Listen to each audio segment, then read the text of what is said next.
was Saturday. They started Friday afternoon, and they're just wrapping it up now. Yesterday was All Saints Day. A lot of people think it's going to be a Saints night. We'll see what the Falcons can do on offense first. As Matt Ryan will be out there, the Falcons winning the toss, and Mike Smith's team will receive. Sean Payton's New Orleans team, undefeated, leading the division by 2. Thomas Morstead will kick it off to Eric Weems. Off we go from the Superdome in New Orleans. Weems from 2 yards deep, going to bring it out. And get brought down to the 23-yard line. Good hit to start the game by Pearson Prelo out of Virginia Tech. We got Matt Ryan out of Boston College. Grew up in Philadelphia. Offensive Rookie of the Year in the NFC last year. Very strong performance. His numbers still good again this season. Just seeing a little bit less help from the running game. A little more pressure on Ryan to get the job done. Yeah, Mike, I always look at that interception to touchdown ratio. Still very good for Matt Ryan. Very judicious with the football. Ovi Mahele, the fullback, is active and playing. Question mark right up till game time. First run, Michael Turner, a couple of yards. Jolan Dunbar on the stop. So this Atlanta offense, Michael Turner, not going to have his running mate in the backfield. Jarius Norwood's out, so Veron Haynes will see some action. White, Jenkins, and the future Hall of Famer Gonzalez, the pass catchers. Up front, Sam Baker was a first-round pick the same year as Ryan. The draft a couple of years ago. Pretty solid in there. So is Todd McClure. The veteran center starts his 119th straight game. After an official gain of 3, second carry, Turner up the middle. And Michael Turner takes it close to midfield. A guy who had a huge year last year, tackled by Roman Harper after a gain of 22. Well, it's been well documented that Michael Turner has struggled in recent weeks. But here's just a nice zone cutback play. They get up on the second level, and Michael Turner, he needs to get hot for the Falcons tonight running the football. What was surprising, it was Brian Finneran, number 86, in the backfield, and Ovi Mahele, the fullback, split out wide. After Turner's second longest run of the year, first designed pass of the night. And Ryan gets out of the tackle box, throws it over the line. That's incomplete. Charles Grant was putting on the pass rush. He and Will Smith off the edge for this group that's forcing 3 turnovers a game. Hargrove and Adele in the middle. Jonathan Vilma Smart, the former Jet, good at the middle linebacker spot. Second year in New Orleans. Love the way the secondaries play. Greer and Porter at the corners. Harper and we mentioned the veteran Darren Sharper. Turns 34 tomorrow. 60 interceptions. 9th in NFL history.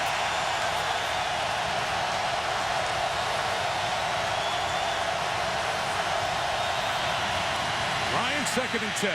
First pass caught, Michael Jenkins. 6th-year wide receiver, shown the sideline by Porter. 3rd and 3 coming up. And I like what Mike Mularkey has done, offensive coordinator of the Falcons, to start this game. Back-to-back runs with Michael Turner, a quick bootleg to move the pocket for his young quarterback, and a quick 3-step drop. Beautiful start for the Falcons. And it gets the Falcons in that manageable 3rd and 3 situation, John.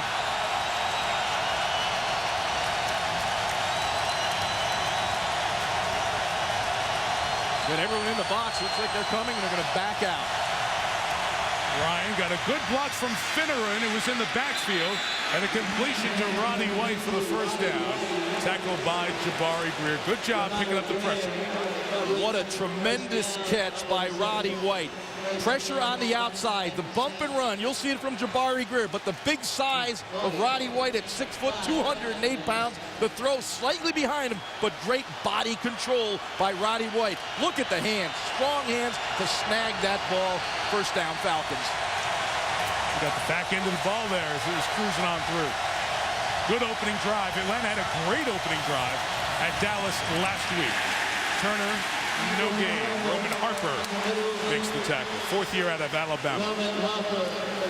Well, here's Greg Williams, the defensive coordinator of the Saints, getting involved. Take a look over here on the strong side of the formation. Roman Harper's going to blitz. He's going to be unaccounted for.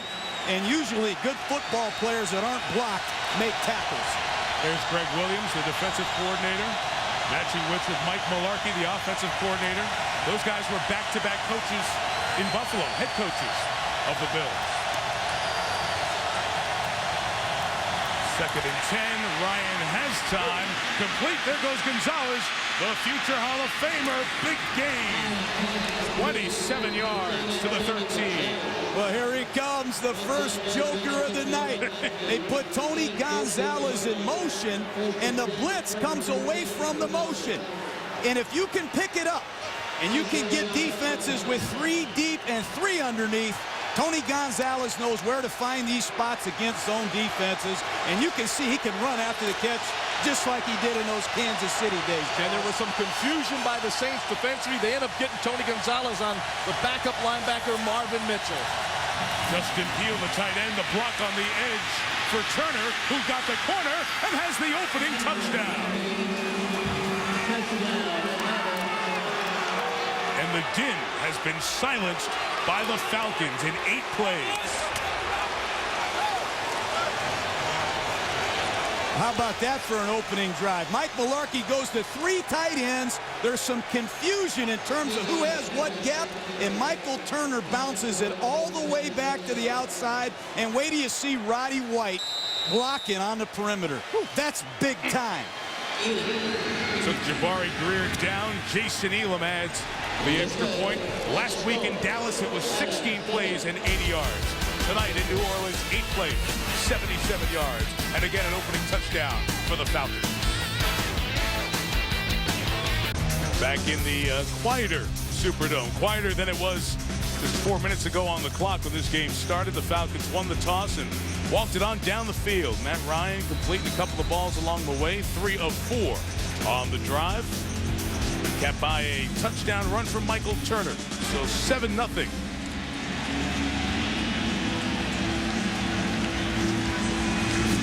Michael Kanan with the kickoff. He's the punter for the Falcons. It's a huge leg. And we'll get no return out of Courtney Roby. So Drew Brees and that great Saints offense will take over from the 20-yard line. They take over like they did last week in an early hole.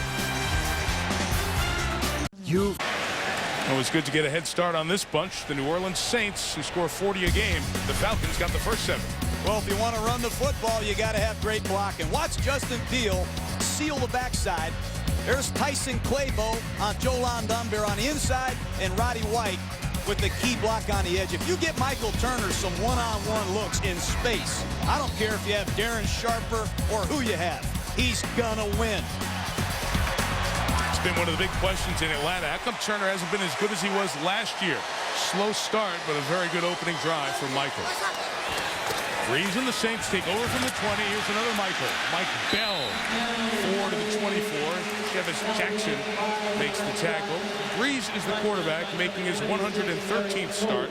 The start last week against Miami with good numbers, but those 3 interceptions, part of the reason that New Orleans fell behind early on in the game. But Drew Brees showed incredible resilience when they needed him in that second half. He came through. That was a big win for the Saints last week. Another run with Bell, made a good cut to the left. He gets a first down out to the 34. Gain of 9. Thomas Deku, safety, made the tackle. Well, they call Mike Bell the hammer here because of the way he finishes runs. It's well blocked. Mike Bell bounces to the outside, but watch his pads lower at the point of contact. This guy drops hammers on defenders. They love Mike Bell here in New Orleans. Every run of his ends with a collision. Free agent signee, remember his time in Denver. 677-yard season. Pierre Thomas is the running back. Brees' first throw is a catch for Lance Thomas for about 4 yards. It's like hockey. They change on the fly. They got a whole bunch of guys who touch the ball and all factor in. Reggie Bush on the edge. Pierre Thomas. You've already seen Mike Bell, the power back. All 5 top pass catchers average over 10 yards per catch. Holston tall, the speed of Henderson, more in the slot. Meacham stretches defenses, and Joker 2, Jeremy Shockey, is healthy and has 26 catches, averaging 12 per grab thus far. Now Bush in the backfield, and here's Reggie. Darting to the outside, he's tackled by a guy. If you were watching Monday Night Countdown, you heard Matt Millen talk about Curtis Lofton, number 50, second year at Oklahoma. I'll show you the guys who are around him. Up front, you have John Abraham, terrific end rusher with Babineau. Trey Lewis for the injured Thomas Johnson. Of course, you have the pass rusher, Jamal Anderson. There's Lofton in the middle, being mentored by Mike Peterson on that linebacking level. Houston and Grimes, they're on the spot tonight. They have to play well. Coleman is the veteran in that secondary, 6th year in the league. Shockey at the top of the screen, 3rd and 4. Breeze time, Shockey, got it, first down. That's where Drew Brees just kills them. He motions the receiver across the formation and then takes a look at the defense. He sees he has Jeremy Shockey over there to his left, one-on-one. He gives him a hand signal. That's why I call that guy Shockey a joker. He can line up anywhere and beat anybody. And he's healthy and he's playing great. Used that body so well on the safety. Deku there. Pierre Thomas runs in. Ty Hill is the quarterback and a gain of 8. The big difference in the Saints this season from past years is the running game. They've always had the passing game with Drew Brees. Now you're seeing the power running game. You can see with Pierre Thomas as well as Mike Bell. And now Sean Payton can dial up those runs and keep his offense on schedule. Sean, who's coached in New York and Dallas and Philadelphia as an offensive assistant before this head coaching job. Brees complete. They cleared out space for the other tight end, David Thomas. First down to the 28-yard line. Nice job by Thomas protecting Brees. Take a look at Drew Brees in the pocket. Watch his eyes. He takes his eyes off the defense with the play-action pass, but he sees the field. He doesn't like his primary receiver. He knows where to go with the outlet. And look at the location, Jaws. A foot in front of his numbers. And the Falcons better get some pressure on Drew. It will be a long night. After a gain of 11, Reggie Bush on the edge. Wrapped up and brought down by a former first-round pick, Ty Hill. Remember him with the St. Louis Rams? Kind of flamed out there. Didn't do a heck of a lot. Traded here.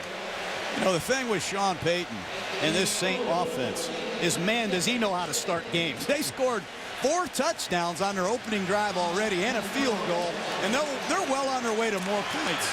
This guy knows how to start games. One guy they're missing here in the lineup, Heath Evans, their fullback on injured reserve, out for the year. Kyle Eckel just signed this week. Threw the block for Mike Bell on a 2nd and 7 run. It'll be 3rd and 4.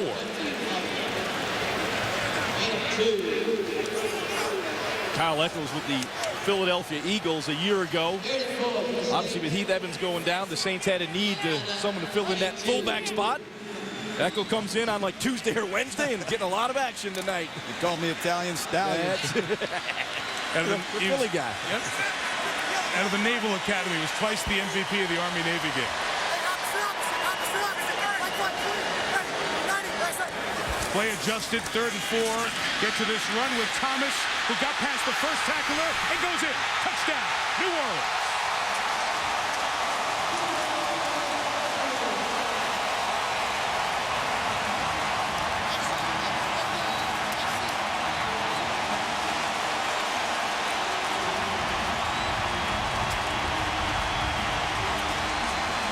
They can just beat you so many different ways. If you want to play a lot of coverage, Drew Brees is going to see the 2 deep safeties. He's going to audible to a running play. And if Pierre Thomas and Mike Bell continue to run the football like they have early this season, I don't see anybody stopping the Saints. In all due respect for all those play calls, Chevis Jackson must make the tackle, and it's a 1-yard gain. Michelle Tafoya down the sideline tells us that a beer bottle was thrown from the stands onto the field. So that's the delay for the moment before we get out the extra point by John Carney. The veteran kicker knocks it through. One of 3 men in NFL history over 2,000 points. This man who couldn't get the tackle done, Chevis Jackson. Pierre Thomas, a high percentage of 15-yard runs. That's another one. Touchdown. The men. Somebody likes to say you like to see championship teams answer a score with a score.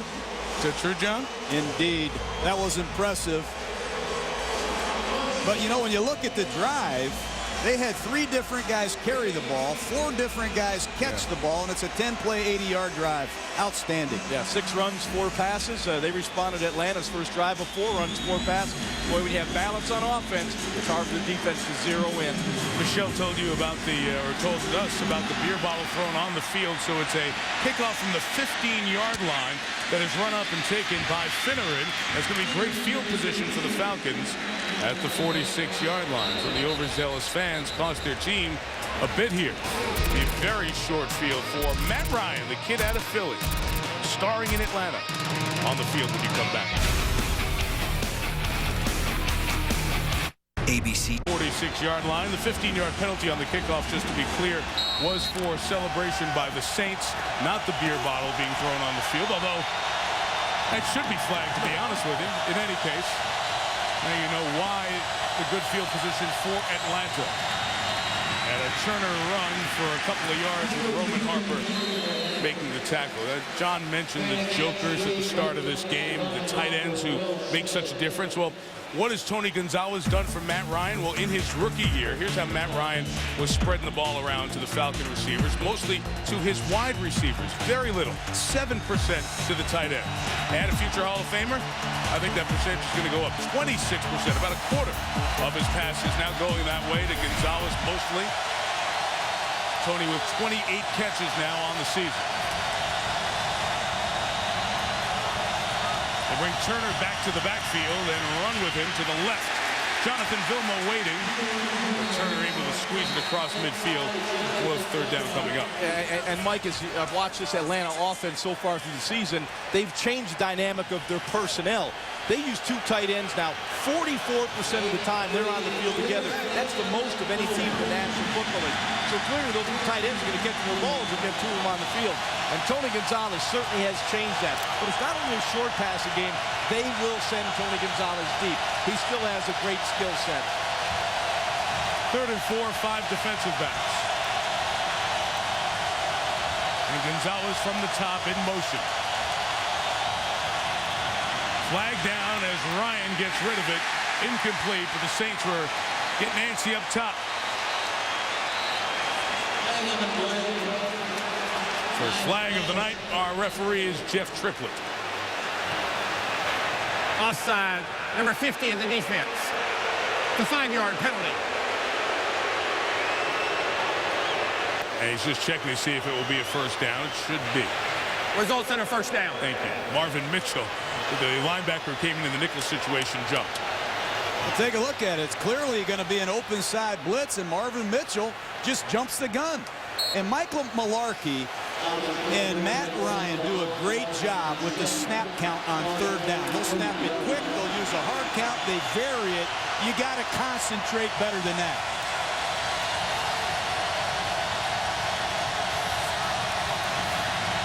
Play action. Ryan steps up in the pocket but cannot escape the rush of Will Smith. 40th career sack for Smith. This is great to see from Will Smith.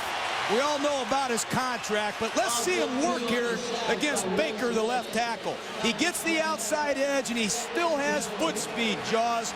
And Sam Baker's got to get that done. Matt Ryan's got to climb in the pocket, but you can't give up the corner that quickly. And there's only a 2-receiver route, so they had 8 offensive players in the block.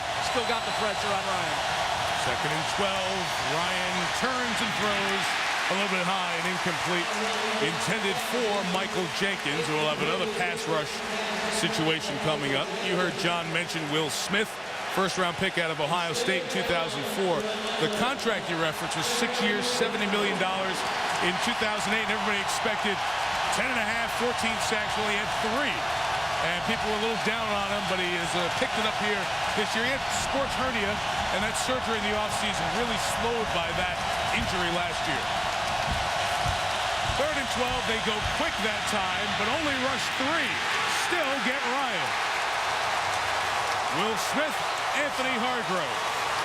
What a terrific changeup by Greg Williams, the defensive coordinator. We've looked at the Saints all week long. 57% blitz in passing situations. So the first real passing situation they get into, what do? They bring 3 and drop 8 into coverage and still get the pressure on Matt Ryan and force a punt by the Falcons.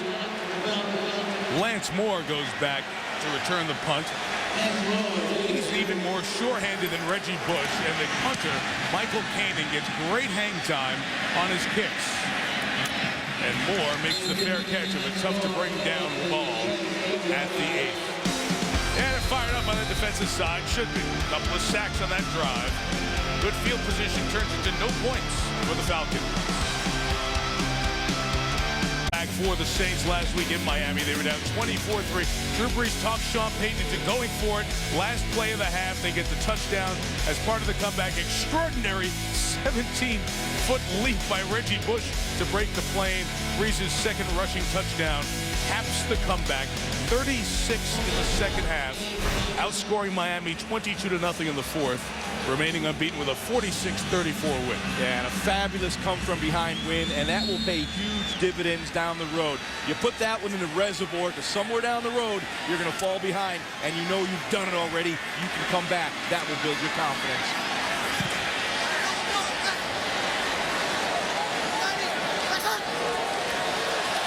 Drive start from the 9 with a flag down. Brees has a shot.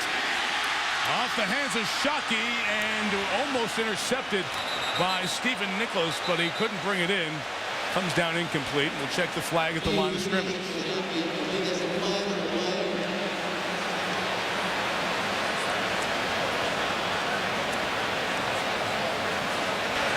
Offside. Defense, number 95. 5-yard penalty. Repeat, first down. On Jonathan Babineau, it'll be 1st and 5. As a coach for Sean Payton, what does a comeback like last week do for you for the rest of the year? Well, it just tells you have a team that has football character. When you have guys that never quit and play their best football when they're behind, that's something you can really use down the stretch. And remind your guys, we have what it takes when things get tough. You coached the team from down 24-3 1 year ago today. Did you know that? We want to. Happy birthday comeback! Won in overtime, 30-27. Brees hit and lost the football. Touchdown for Bierman. Troy Bierman out of Montana, able to pick it up after Thomas Deku knocked it out. And a turnover touchdown, and the Falcons jump back on top. And Drew Brees took a shot from Thomas Deku, freed the ball. Deku coming on the blitz. Here he comes late. Ooh, bang, he gets a shot on Drew Brees. Jars the ball loose. Bierman picks it up and takes it in. That was that delayed blitz. He came late and put a lick on Drew Brees. Deku, second sack of his career. He had one last week against Dallas. And Troy Bierman gets his first NFL touchdown. Sack specialist out of Montana. But the pressure by Deku able to free it up for Mike Smith's team to take the lead. Well, Mike Smith is an outstanding defensive coach in his own right. And Brian Van Gorder, his defensive coordinator, was with him in Jacksonville. They talked about coming in here and hitting Drew Brees. Spontaneous blitzes. The Falcons are a team that doesn't blitz a lot. And right there, Deku showed you why they moved Lawyer Malloy out of here. They wanted to get younger and faster at the safety position. And Deku, he just blurred the screen right there with a big-time hit. That was 1st and 5, too. You know, so you think an offensive advantage down and the pressure brought by the second-year man, Deku, another second-year guy. Bierman with the touchdown. That's part of what's happened with this Atlanta defense. John just mentioned Lawyer Malloy. Grady Jackson's not here anymore. Keith Brookings in Dallas. They had success, but they're trying to build a young team, and some of that youth made 2 plays right there. Yeah, and you talk about Mike Smith, the head coach, and Thomas Dimitroff now has come in and really taken over building his football team. Mike Smith on the field coaching his team, but there's a vision now. It's not, hey, what are we going to do right now? They're building his team for the long haul, not just a quick win. And you see the young players, the early round draft choices, starting to make significant contributions for the Falcons. Another deep kickoff. What an advantage Michael Caine is in the punt and kickoff game. No return for Roby. Next Monday night will be in Denver. Troy Polamalu, James Harrison, and the Steeler D with a week to rest and get ready for Kyle Orton and the Bronco offense trying to bounce back off their first loss. Steelers Broncos, Mile High, on Monday night, 8:30 Eastern, 6:30 Central. You know, a lot has been made about the Saints defense generating turnovers. They came in with 18. Well, Atlanta had 13. They're up to 14. Both these defenses thrive on taking the ball away. Breeze a fake to Bush. Drifting back. Able to find Devery Henderson in front of Ty Hill for the first down game. Drew Brees does such a wonderful job of processing information. The play design was to get Jeremy Shockey out in the flat. You'll see the toss over to Reggie Bush. Fake. He comes out. Now he's looking for Shockey. Not there. So now he comes to his second receiver. That's what Drew Brees can do. Find alternate receivers almost as well as any quarterback in the game.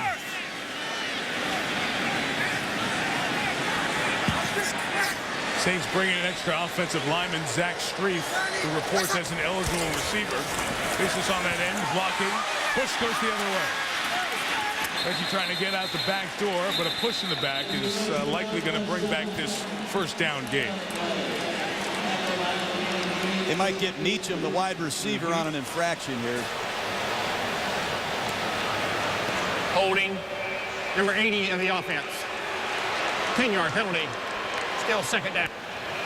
Trying to help Reggie get that corner turn, and that's where we see Reggie Bush so often in this New Orleans offense, guys. Outside the hashes, even outside the numbers, on the edges of the field is where they want to get him the ball.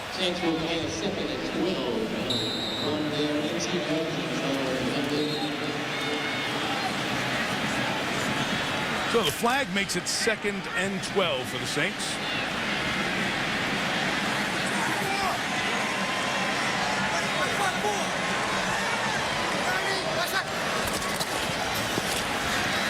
Thomas to the right, and good tackling that time, led by Eric Coleman, the safety. I'm seeing the Atlanta Falcons blitz a lot more than I've seen in recent weeks, especially strong side blitzes to the tight end. Take a look at it. They're stabbing linebackers and forcing a play to bounce to the outside, and you can see that Falcon speed on defense. It's really showing up. But Brian Van Gorder, the defensive coordinator, is clearly trying to get something done with pressure on early downs. Yeah, and Eric Coleman did a really terrific job of just filling to the outside and making the play as those linebackers bounced it outside. Push in the game for 3rd and 10.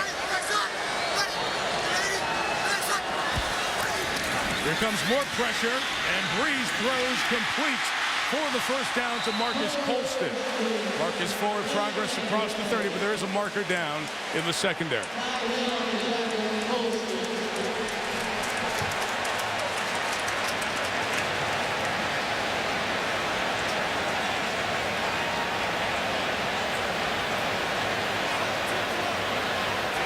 Illegal contact. Number 23 in the defense. That penalty is declined. The result of the play is the first down. One of the big matchups tonight is John Abraham versus Jermon Bushrod. And here's Abraham bull rushing against the youngster. And Drew Brees does a great job getting the ball out. But Bushrod is going to have his hands full all night. And they're going to try to get Abraham some good looks. One final snap of the opening quarter. It's Thomas. Pierre spins. Gets about 5. The first down run brings us to the end of an entertaining first quarter. Michael Turner got it going for the Falcons on the opening drive. A response from Pierre Thomas, but the Falcons defense gets the last one. After one, Atlanta leads by 7. Two teams atop the NFC South. Atlanta leading the undefeated Saints 14-7 after one. Second quarter underway. Mike Tirico, John Gruden, Ron Jaworski with Michelle Tafoya on the sideline. Falcons win here. They're just a game out in the NFC South. Saints win. They are up 3. Mike Bell starts the quarter with a first down run to the arms of Stephen Nichols. I'll tell you one thing about the Saints. They have 6 completions already to 6 different receivers. And these guys are so much different than one another. I can't believe it. They have 2 big guys I call them the beasts, Shockey and Colston. They have two blazers, Meacham and Henderson. They can fly, and they got two bolts, Lance Moore and Reggie Bush, guys that can quickly get in and out of cuts. And Drew Brees. Another B. Looking for space here. He got hit and had it knocked away. Curtis Lofton was hanging on Drew and forced it out. Vance Walker making his NFL debut tonight. Here's another blitz. You're going to see it coming right over here on the weak side. And Pierre Thomas is going to have an NFL down. That's a nice job. But once again, Drew Brees does an outstanding job, Jaws, getting it out of his hands to keep the Saints in second and normal and avoiding the sack. Yeah, he won't take the sack, and what a job by Curtis Lofton. You know, he's one of those B words beasts for the Atlanta Falcons. I mean, he brings it. Kill. Mike 53. 90. What's up? Go. Mike Peterson bringing some of the pressure. Brees gets it to Shockey downfield. Deep pass to the tight end. First down, gain of 27. Well, take a look at this, Jaws. You're going to like this matchup for Jeremy Shockey. Here's a blitz coming off the weak side, and they have a defensive end, Jamal Anderson, covering Jeremy Shockey. Great blitz pickup by the New Orleans Saints, and if you can get that type of execution from your backs by Reggie Bush and company, look at that. Anchor down, you get some matchups created. That's outstanding offense by the New Orleans Saints. Well, the coup made one sack and a fumble. Reggie Bush picked him up there. Brees pressured, and he's brought down. Sack Jonathan Babineau coming around the end. Boy, they are pressuring Drew Brees here tonight. There is no doubt Mike Smith has this defense fired up.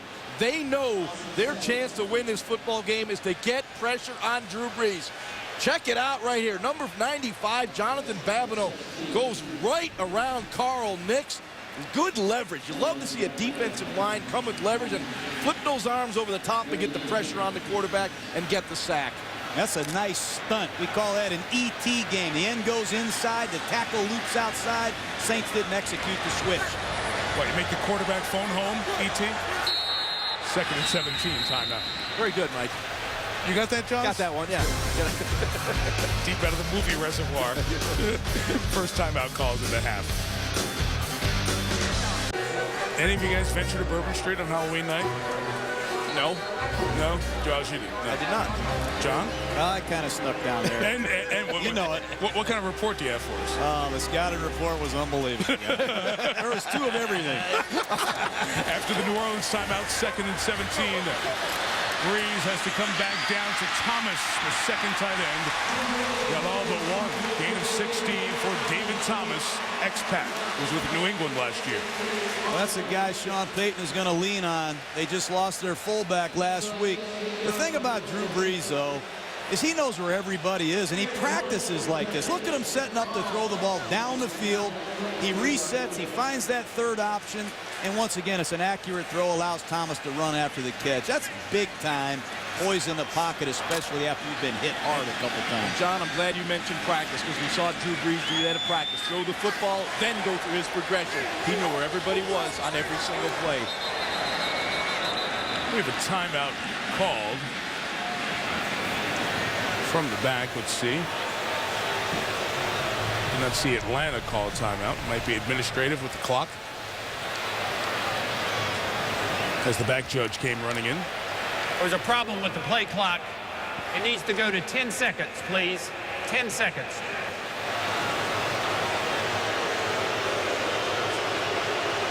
Let me build upon that Drew Brees comment I made a moment ago. At practice, he would throw the ball to a receiver, then reset himself and go through his progression to every receiver that was in the route. He was repeating the progression every single play at practice. So when he came up in the game, he knew he had that cemented in his mind. Third and one has been a struggle down for the Falcons, and Bell picks up the first down. Third and one this year. Falcons' opponents are 11 of 13. So opponents have, it's usually down you make, but Atlanta has not done any job stopping the opponent in that situation. Well, that's one thing the Falcons have uncharacteristically struggled big time at, and that's third down defense. They're doing an outstanding job on first and second down. forcing third down situations, but they're second to last in pro football and getting off the field on third down, and that's surprising. Yeah, 45.2% converted. That's not good, as you said, 31st. On the edge of the red zone, Bell gets there, takes it inside the 20 to the 18-yard line. And we mentioned the red zone for a couple of reasons. New Orleans very good in there because of their quarterback, Drew Brees. Last 3 seasons, the completion percentage, and you guys can speak to that. So many people in a compressed area to complete 68% of your passes is extraordinary. Unbelievable. Yeah, and I'll say this, not many teams play better red zone defense than the Atlanta Falcons, and this is going to be a key area tonight who wins this game. Second and 7, Breeze to the end zone. Hauled in by Colston. Touchdown, New Orleans.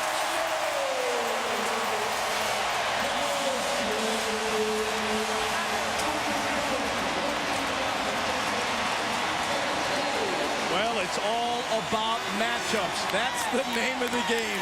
You get Marcus Colston at 6'4", 225 pounds, matched against Ty Hill, who is 5'10", 185.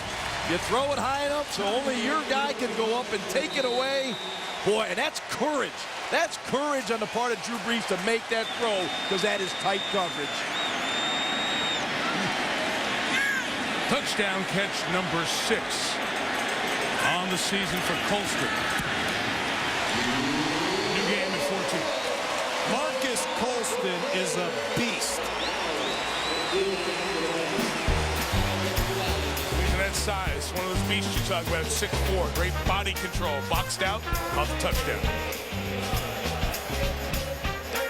Very good receivers, flagged by Marcus Colston. That suddenness to get on you and get up over you. Capping off the 12-play, 80-yard drive, game tied at 14.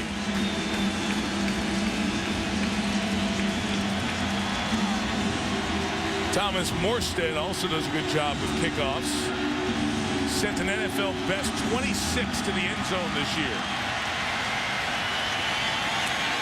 This one just at the 1, brought out by Eric Weems. Tackled to 23 by Usama Young.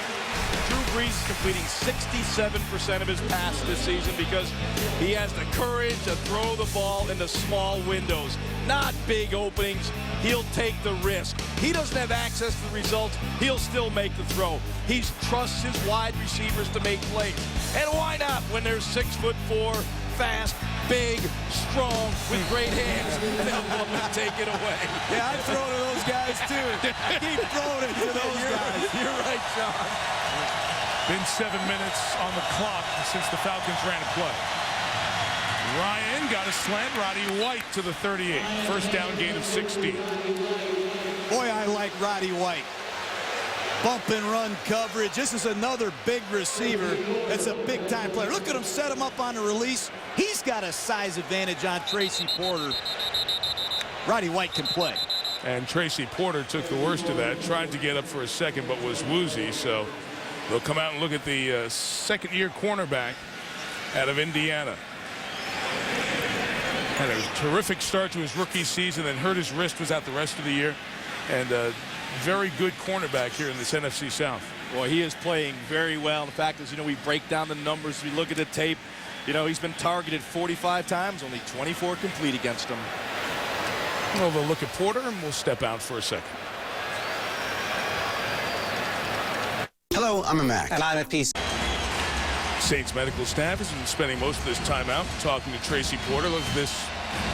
Darren Sharper coming in. That's why you respect the guys that play this game right there. That's what they go through. Wow. First down run by Michael Turner. He'll take it just over the 41-yard line for Atlanta. And Matt Ryan, who's been just as sharp as Drew Brees thus far. These two quarterbacks, Matt Ryan and Drew Brees, are outstanding. We know that.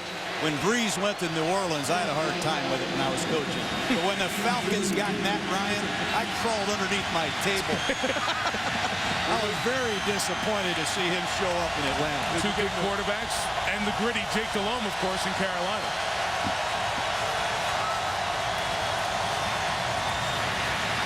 Turner. Oh, good run by Turner into the secondary. Michael Turner, who has been missing compared to his great performance last year, busted out here in the first half. Already 84 rushing yards. Boy, Mike, you talked about last year he averaged 4.5 per attempt, only 3.4 this year. Well, it's going to be up to 4.5 real quick the way he's running tonight. Excellent vision. That's what you'll love to see about a running back. Get to the outside. Jonathan Vilma, there's the run through. But Turner gets to the outside, almost takes it to the house. 37-yard gain for the former Charger. Gonzalez coming out of the backfield as a decoy as they run Turner for 2 yards, 2 to 20. So last year, this Atlanta Falcons team had to hit the reset button. Bobby Petrino leaving, Michael Vick off to prison, and it was a process. Draft a left tackle, draft a quarterback in Matt Ryan, bring in a new head coach there in Mike Smith, and in free agency, they went out and got Michael Turner from San Diego, who was LaDainian Tomlinson's understudy, and all he did was come in and have an all-pro season around 1,700 yards. They didn't just draft a quarterback, though, and they just didn't pick up a running back. They added superstar players. Watch this guy as his career unfolds. Aaron Stecker making his Falcons debut out of the backfield, catching the pass. Former New Orleans Saint tiptoes the sideline, gets to the 16. Stecker wasn't a Falcon a week ago, was signed on Tuesday. There's Thomas Dimitroff on the left, who's made so many of these personnel acquisitions. Sitting next to the owner and CEO of the Atlanta Falcons, Arthur Blank. Mike, I thought a couple of years ago we were in Atlanta, we wouldn't get a Falcon game on Monday night for a long, long time. They've really turned their organization around. Props to Arthur Blank and Thomas Dimitroff. 3rd and 4. Ryan's throw is dropped. Michael Jenkins had a chance, couldn't squeeze it. It's an incomplete pass. Saints want a flag on Brian Finneran for hitting Darren Sharper, but there's no way he could have known that. We'll have a field goal opportunity coming. I think this is one thing that's lacking with the Falcons right now. They have not found a complement to Roddy White. This should be 1st and goal Falcons. Michael Jenkins has got to step his game up. He has dropped way too many passes. Jenkins hadn't scored a touchdown in 14 games. They need more from him. He has the talent to do it. Well, he's a 6-year veteran. He took his eyes off the ball. That's a cardinal sin. One of the top veterans, 3-time Pro Bowler Jason Elam from 34. Hit the upright, no good. Well, big opportunity. The drop pass kills the drive, and then the usually reliable Elam misses a relatively short one from 34. No points. Can't afford those against the Saints offense. Fans, some of you are wearing out the clicker. Let's show you how we got to 14-14. Halfway through the second, Falcon opening drive. Michael Turner is having a big game. 85 rushing yards, that touchdown. Response from the Saints of Pierre Thomas. Missed tackle by Chevis Jackson, and Thomas works his way to tie the game at 7. Pressure on Drew Brees, part of the story tonight. Thomas Daku the hit, Troy Bierman the touchdown. Saints are unfazed, though. They're scoring 40 points a game. Right down the field, 80 yards. Brees to Colston. Game tied at 14. Here in the NFC South, where the Saints join the Colts as the last 2 unbeatens in the NFL. But if the Falcons win, they're only a game out right before the halfway point of the season. So very important game, been played at a high level so far, with some pressure from the defenses and excellent quarterback play from the offenses. From the 24, Brees at work. Complete to Shockey, the tight end, right at the 30. Gain of 6. I think that's why the Falcons are blitzing more. They're just not getting the pressure that I've seen the Atlanta Falcons get with their 4-man rush. And you're seeing Drew Brees get to his 2nd and 3rd option way too many times, Ron. Well, that's exactly what he does as well as anyone in the game. He'll sit back in that pocket, bounce, survey the field, and find somebody open. You got to get hits on Drew Brees. Jeffrey Henderson, the speedster, came around, but they gave it to Thomas, who's got speed of his own. Into the Falcons secondary at the 40. Brent Grimes the tackle, a gain of 29. And David Thomas, number 85, with a nice seal block to the inside that allowed Pierre Thomas to get to the outside. Well, here comes Devery Henderson in motion. Breeze is going to hand the ball off to Pierre Thomas, and you see Henderson hold the backside. But here goes Pierre Thomas on another big run. Who is Pierre Thomas? He's had more 15-yard gains than any back in football. This guy's amazing. What a story.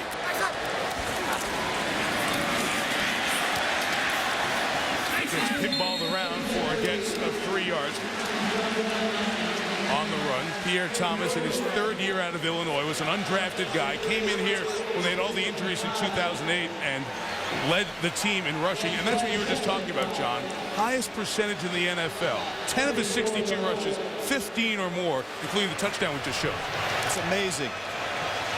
Mickey Loomis, the GM of the Saints, finds more players than I can imagine. Breeze, 2nd and 5. Lance Moore, another one of those found players for a first down. Now, these guys aren't even drafted. Lance Moore, Pierre Thomas, and they're all outstanding football players that have come up in this system.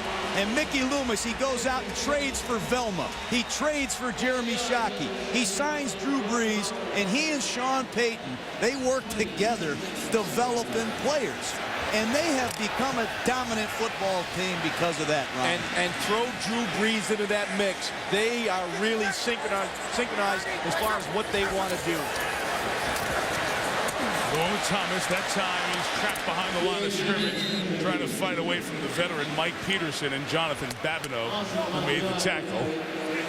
Loss of a yard. Well, it's about penetration, and that's what the Falcons are going to have to do. They're going to have to start getting some defenders in the backfield to blow some of these plays up, because this Saints running game has been downhill so far tonight.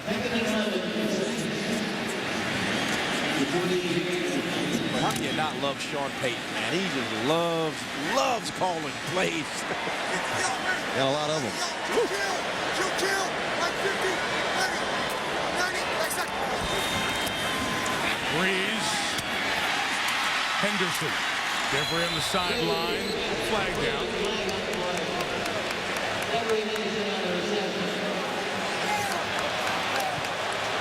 Can we go back? Pass interference, offense, number 19. 10-yard penalty, 2nd down. Well, Mike Smith was out on the field. I think he saw it the same way. You'll see Devery Henderson coming off the ball right here against Brent Grimes. There's the push right there. Pushes him back to create that separation. Good call by the officials. Yeah, that's a good call. At the top of your route. Wait, John, what did you say? That is a good call. All right. At the top of your route, you cannot extend your arms. Right. And Devery Henderson knows that. We have that on record now. Two consecutive weeks. Right. Number 38, Breeze. Oh, what an interception by Grimes, who went up as he was going for Henderson and snatches it out of the air. Brent Grimes out of Shippensburg, undrafted rookie free agent, Philly kid. Oh, look at those hops. Intercepts Drew Brees. Falcon ball. Central Business District of New Orleans, tied at 14. Great interception by Brent Grimes, who stepped into the lineup for the injured Brian Williams. Williams out for the year, injured his knee against Chicago a couple of weeks ago on a Sunday night. Wow. That's a big-time play. Sure is. That's some ups. You know, Drew Brees tried to drop that ball in between the safety and the corner. What a play by Grimes, sinking and timing the vertical. And Drew couldn't put enough air into that because he had Eric Coleman coming over the top. So they had to kind of get a little drill shot in there. That offensive pass interference on Henderson, really a big penalty now as Turner twists and turns. And there's been a lot of the conversation in Atlanta. Are we going to see the Michael Turner of last year? And we're seeing a little more of that here tonight. Well, they've seen a lot of it, 10 rushes for 90 yards. Michael Turner has it going tonight. Michael Turner, you'll see a little block there from Brian Finner, and boy, he just hits that crease and takes it up the field. Then he bounces to the outside, and you see that explosive lateral agility from Michael Turner. And I love this one here, boy. He gets to that outside, bounce, bounce, bounce, take it up the sideline. Darren Sharper has to run him out of bounds. Turner is running like a man possessed today. Play clock to 25 seconds. It was reset in error. Second time we've had an issue with the play clock. You see Turner's numbers 90 yards. Mike Smith saw his running back have 8 100-yard games last year, 1 in the first part of this season. Hey, Tracy Porter hurt on the last drive, back in for the Saints. Had his bell rung, checked him out, checked out okay. He's back. Ryan flushed, out of the pocket, throws it away. Over the line of scrimmage. You know, this Falcon offensive line, not a lot of people talk about these guys. They have a veteran center in Todd McClure, but they're young. Sam Baker at left tackle, Blaylock at left guard, Harvey Dahl at right guard, Tyson Claybo at right tackle. They are mean guys. They are ornery, and they are loyal to one another. And their favorite guy is Michael Turner. Trust me, Jaws, they will get Turner going. Mean and ornery. I love it, John. 3rd and 6. How many Saints are coming? A whole bunch from the left of the quarterback. Ryan got rid of it to White. But the coverage by Jabari Greer forces an Atlanta punt. Jabari Greer has had a phenomenal season. I had a chance to talk to Mickey Loomis out at practice on Saturday and watch Jabari Greer just drive this football. Listen, talking to Mickey, Greer had been targeted 45 times so far this year. Only 15 balls have been caught against him. Wow, that's 1 out of every 3 against Greer. What a year he's having. Reggie time. Bush is back deep. Kanan will try to kick it between the numbers and the sideline. Try not to kick it in the middle of the field for Bush. He missed. 42-yard kick. Reggie from the 30. Dancing. Cutting for a 9-yard return with a penalty marker down. Back at the line of scrimmage.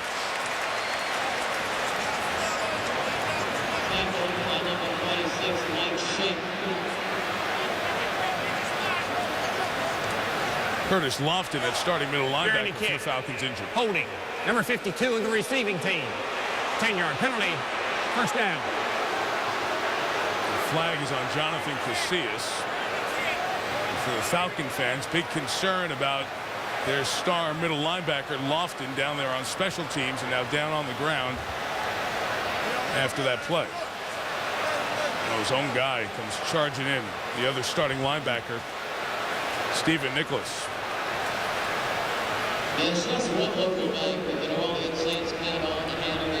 Well, it's not common that you have an every down linebacker covering punts, Jaws, but obviously this is a huge game for the Falcons, but they can ill afford to lose Curtis Lofton. He is the undisputed leader and captain of this football team.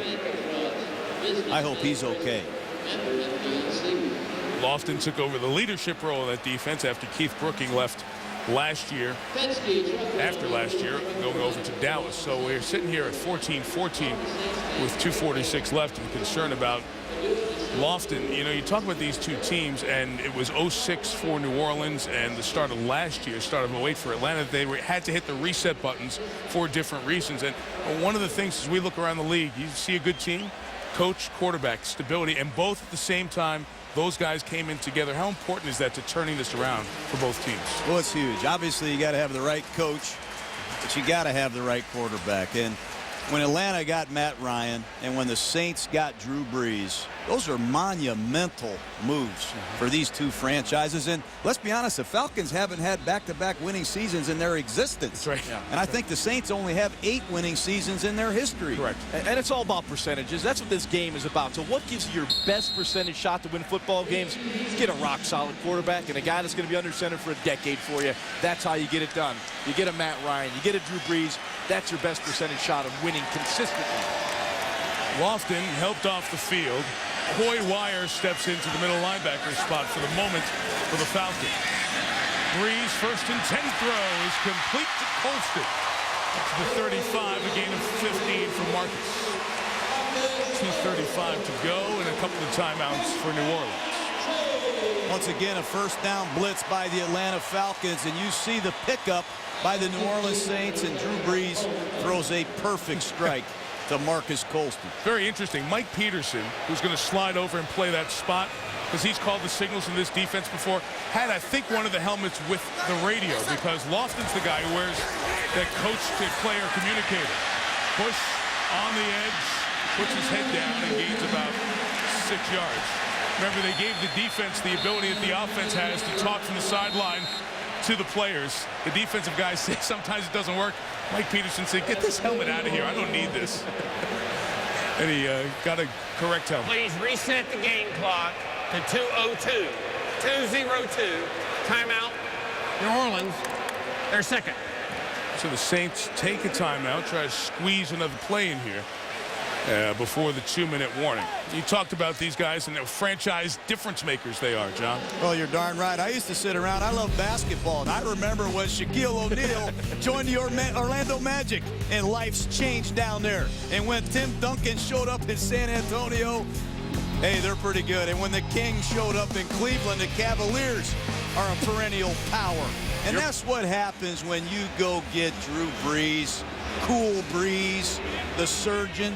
You become a perennial power in the NFC South. And the same can be said for Matt Ryan, what he brings to the Atlanta Falcons. We got Cool Breeze. We got Matty Ice. It's just a cool night here. I love this job, man. I didn't know you love basketball.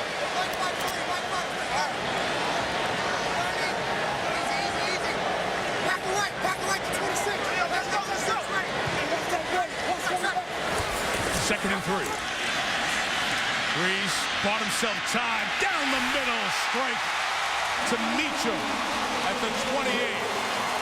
Gain of 30 at the 2-minute warning. Whew. It's worth a timeout to set that one up, huh? What a job by Breeze controlling the play and getting them to the right one right before the 2-minute warning. Drew Brees adjusted that last play to get the Saints a 30-yard gain, get him down to the 28.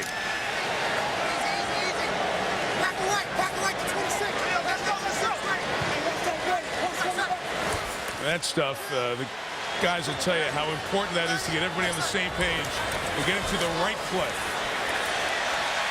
Toward Henderson, bring it in. Yes, Devery Henderson. Atones for his pass interference earlier. In front of Chris Houston, a gain of 25. They're going to go right on the line and run another play, but there you see a stretch catch by Devery Henderson, who just leaves enough room for Drew Brees to drop it in on his sideline. See if they'll stop it upstairs. We're reviewing the play. Yeah, good job.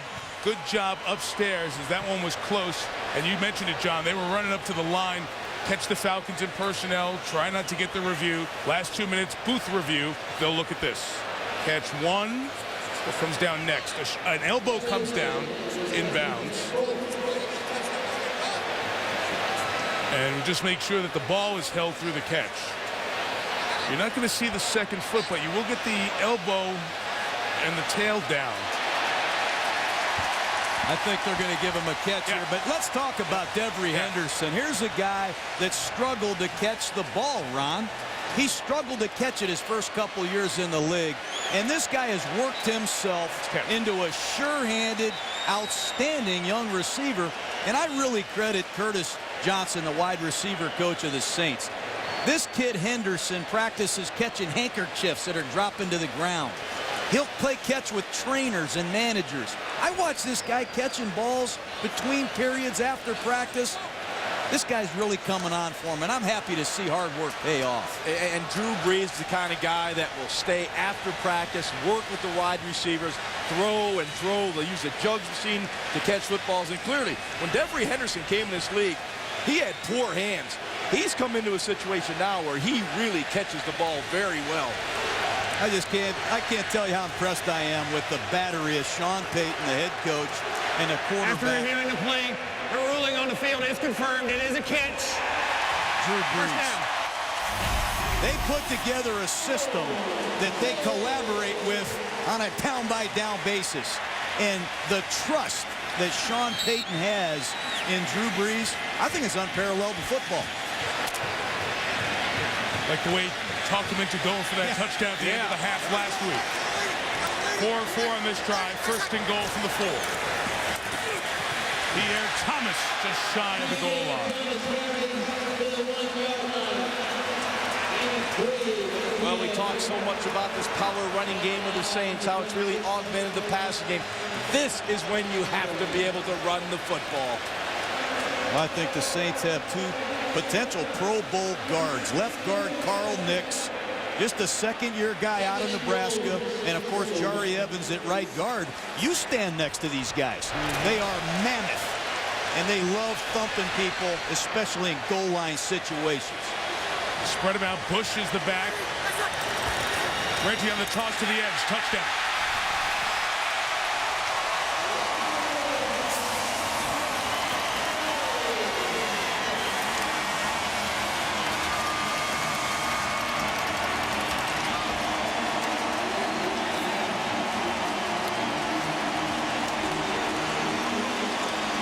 Talk about dimensions on offense. The Saints have them all. The power running game, the outside running game with the satellite, Reggie Bush and his lightning package, the short passing game with Shockey, the deep pass game with Henderson. Breeze has a lot of weapons to choose from. As John said, one heck of an offensive line. John Carney bangs through the extra point. Remember, this all happened, we have a penalty marker down at the back end of this 80-yard touchdown drive. Holding number 80 in the offense. The 10-yard penalty. Retry. Darnell Dinkins, so roll that point off as they take a peek at Jeremy Shockey on the sideline as well. Remember, this all happened on the back end of the field goal that hit the upright. You just cannot afford opportunities, even to get the threes against an offense that, you know, what are they, 3 80-yard drives here tonight? Wow. And the missed field goal was preceded by a drop ball by Michael Jenkins, which yes. would have given the Falcons a first down about the 10-yard line. So it becomes a 30-yard extra point for Carney. Oh, and they almost got through off the edge with Grimes. But it is good, and it is 21-14 New Orleans. Well, here's how the drive happened right here. Great pickup on a blitz, a down-the-field shot. And look at the throw and catch. Breeze and Devery Henderson. So many weapons, so many ways to attack. I came to the Saints training camp for 3 days and hung out with Sean Payton and Drew Brees. And I have never sat in a meeting where I was more stimulated than I was at that time. We can put in any kind of play, any kind of package. These two guys are football geniuses. And when you put them together, you can't underestimate how much they love this game. And they can go out on the practice field and execute just about anything you can imagine, and they do it with flawless execution. And they spend so much time together, not only Sean Payton and Drew Brees, but mix in Mickey Loomis. This group, they go out, they play golf. They came to Philadelphia this year, they play golf at Pine Valley, Marion, but they're together. They're always talking football, man. They're once they love to play golf, but they're talking football all the time. It's a very unique situation where they all see the game the same way. This guy's a great quarterback. Really watched him elevate himself up to that next level. 288 yards of offense for the Saints in the first half. Thomas Morstead's kickoff brought out by Eric Weems. Heavy collision at the point. It's Weems out to the 31-yard line on his return. Well, through 7 weeks of this NFL season, Drew Brees throwing the ball 20 or more yards downfield, 16 completions. That's 57%, dwarfing the NFL average. And the beauty is it's not one deep guy getting it. It's Colston, Henderson with 4, Meacham with 3. Wait, there's more. Shockey a couple. Moore and Bush. So the big receivers, the speed receivers, the tight end down the seam, the slot guy, Bush out of the backfield. So many deep threats. The defense is compromised at every turn. And here are the results.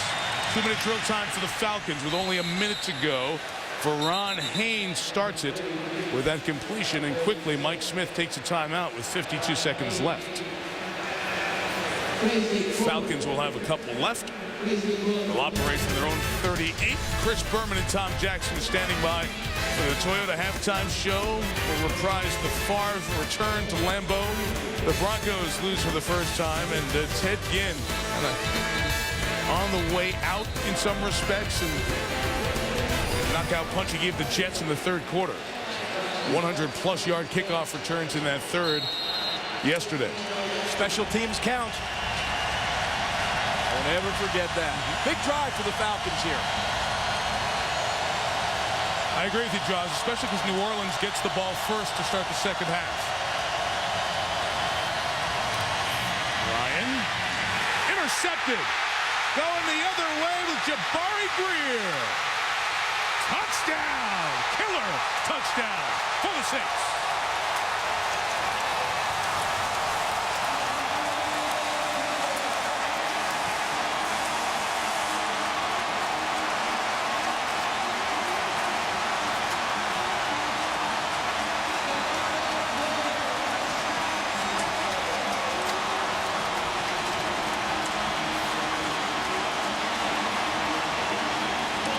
That is the 14th interception this year for New Orleans.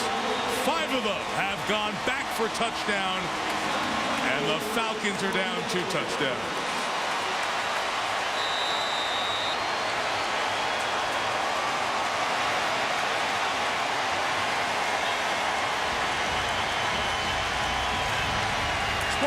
Seconds ago it was a tie game. 2 touchdowns in 23 seconds change it. 48-yard return for the former Buffalo Bills, Jabari Greer. Jabari Greer. Here's the blitz coming at the top of the screen. And watch Jabari Greer. He's just going to read the route all the way. He never backs up. And he anticipates the hook route. And did anybody up here know Jabari Greer could run like this? Here's another outstanding free agent acquisition. How many corners have come out of Buffalo and played great football? What an impact play by Jabari Greer. Well, what you can do when that pressure came from the left side of Matt Ryan, his tempo picked up. It had to. There was pressure coming. But Jabari Greer understands the pressure's going to get to the quarterback. He's going to have to look to the receiver quickly. I'll read the quarterback's eyes. His eyes will take me to the football. That's exactly what happened. Jabari Greer read Matt Ryan, took him to the football. Is another former Tennessee guy that can fly. He's got some track stats that showed up right there, man. Great hurdle champ, NCAA champ in his day. Listen to this place. Joint is jumping.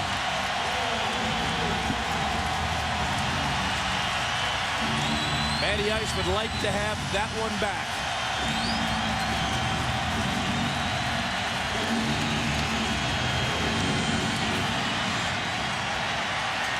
Short kick, Weems gets it at the 9. To the 34-yard line. 37 seconds left and a couple of timeouts. Well, you see Roddy White coming in on his turn route, and Vilma buzzes to the outside. I think Roddy White may have a little argument that a little contact while the ball was in the air and couldn't get back to the inside, but no flag was thrown. Atlanta's got to really be careful here, guys. This crowd is going to be humming. Ryan still has 2 timeouts. He'll air it out to the sideline through the arms of Jenkins and incomplete. Again, the small things that change games. Who knows what happens if Jenkins holds on to that pass as Atlanta's driving down the field earlier. Instead, they miss the field goal, and New Orleans walks down, gets the Bush touchdown and the pick 6. Also, small plays, you know, within the game that you have to make on a consistent basis. 3rd and 3, you've got to convert the first down. You got to sustain offense, keep that Saints offense off the field. First time that a Ryan interception was brought back the distance. Through the hands of Roddy White. And incomplete. It's 3rd down with 27 seconds left. And you don't want to be in a situation where you punt to Reggie Bush. You know, one of the things with Greg Williams' defenses, guys, is he bewilders quarterback before the snap and after the snap. Take a look at Sharper, the safety, bail out of there and get back to the zone. That's the first down play. That's not the look that we wanted. Timeout taken by the Saints here with 27 seconds left. Want to make sure their defense is all straightened out. So New Orleans used them all now. Falcons still with 2. Take a look at Sharper. He's the master of disguises. He'll show you blitzes, and sometimes he comes. And a lot of the times right before the snap of the ball, he retreats to the middle and reads the quarterback. And that's what he told us in a meeting yesterday. He loves playing here. He's not stagnant playing half the field. They move him around, and it really fits this guy's style. He's a great playmaker. And you know what you love about that situation?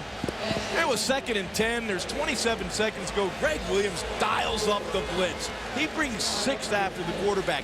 He will never let the quarterback get comfortable in the pocket, allow him to stand back there, survey the field, and make a big play. He's going to get hits on the quarterback. And, boy, this has been an unbelievable epiphany that this defense has had this year. There they go again. Sharper bailing out. Ryan throws complete to Gonzalez, who took a shot from Sharper at the 49. 20 seconds left. 15-yard gain for Tony. And the clock is stopped with a timeout, I believe. Tony Gonzalez, such a big body guy. You know, you just can't cover him. You'll see Roman Harper come out. He can't hold Tony up. He's too big. He's too strong. You just can't slow Tony down. 13 years and still as productive as any tight end in the league. And, you know, what a class guy. We spent some time with Tony yesterday, and he just wants to go out and play with a winner. You know things weren't going well in Kansas City. It's going to be a while before they get winning again. He just wanted to give himself an opportunity to finish with a winner, get to the playoffs, and maybe get some playoff wins. Been to the playoffs 3 times, hasn't been part of a playoff winning team. The timeout was taken by the Falcons. The clock was reset to 21. That why the delay. So 21 seconds are left here in this first half from the 49. Ryan is complete to Justin Peel, the tight end. A gain of about 5, and that clock now sits at 16 seconds. Well, there's a lot of pre-snap activity out of these New Orleans Saints on defense. That time, they rushed 3 guys. Had 3 deep, 5 underneath. Not a lot of places to go with the football. And that's an excellent job by Matt Ryan checking it down and getting a clock stoppage. He's going to need to get this ball to probably about the 35-yard line. Give themselves an opportunity for a field goal. Some administrative question here as to where we sit. The line judge, Mike Spaniers, come in. Talk with Jeff Triplett. Please set the game clock to 10 seconds. 10 seconds. Well, when it reset to 21 here in the stadium, that's... Thank you. It was sitting at 15, so there was a 6-second difference. So the 6 seconds that were put back on apparently were put on erroneously. So take the 6 off, we're back at 10. The clock operator better make some halftime adjustments. No kidding. It doesn't happen at home usually, right?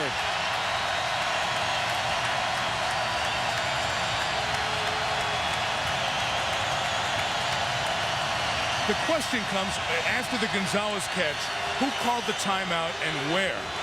And was that the reason that that time was put back on the clock? I just want to make sure that they have 5 seconds is huge here. Correction. The clock needs to be set back to 15 seconds. 15 seconds. Thank you. Okay. Hey, I'd lose my mind right now, guys, I tell you. wait, you're making positive 15, comments about the 10 fishing seconds. the last Let's couple play of the weeks. game here. There we go. I do think they got it right because that sideline asked for the timeout and the clock kept running and it wasn't called to stop the clock at the proper moment. So frustrating, but I think this is the right thing. Pressure, Ryan slides it out to Gonzalez.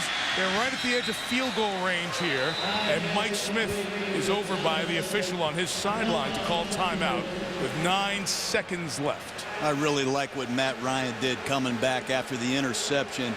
Great poise, move your team right down the field and give Jason Elam a chance to get you something. Well, I'll say this about quarterbacks this league. You better have amnesia. That's a trait every quarterback has to have if you're going to stay in this league any amount of time, because you're going to be humbled. You're going to be embarrassed, but you have to forget and come back and make the next play. Okay, now, Elam has made a 50-yarder against Miami this year. You have no timeouts left. 9 seconds. From here, it's just a shade over 50, right between 50 and 51 yards. with the ball sitting at the 33. Yeah, this is risky. This is risky. I would have kicked the field goal here. Anything in bounds, you're not getting an opportunity to get 3. A little cushion on the far side for the moment. Here's Ryan trying to throw to get it to White on the sideline. Incomplete. And with 4 seconds left, we'll have that 50 or 51-yard attempt from Elam.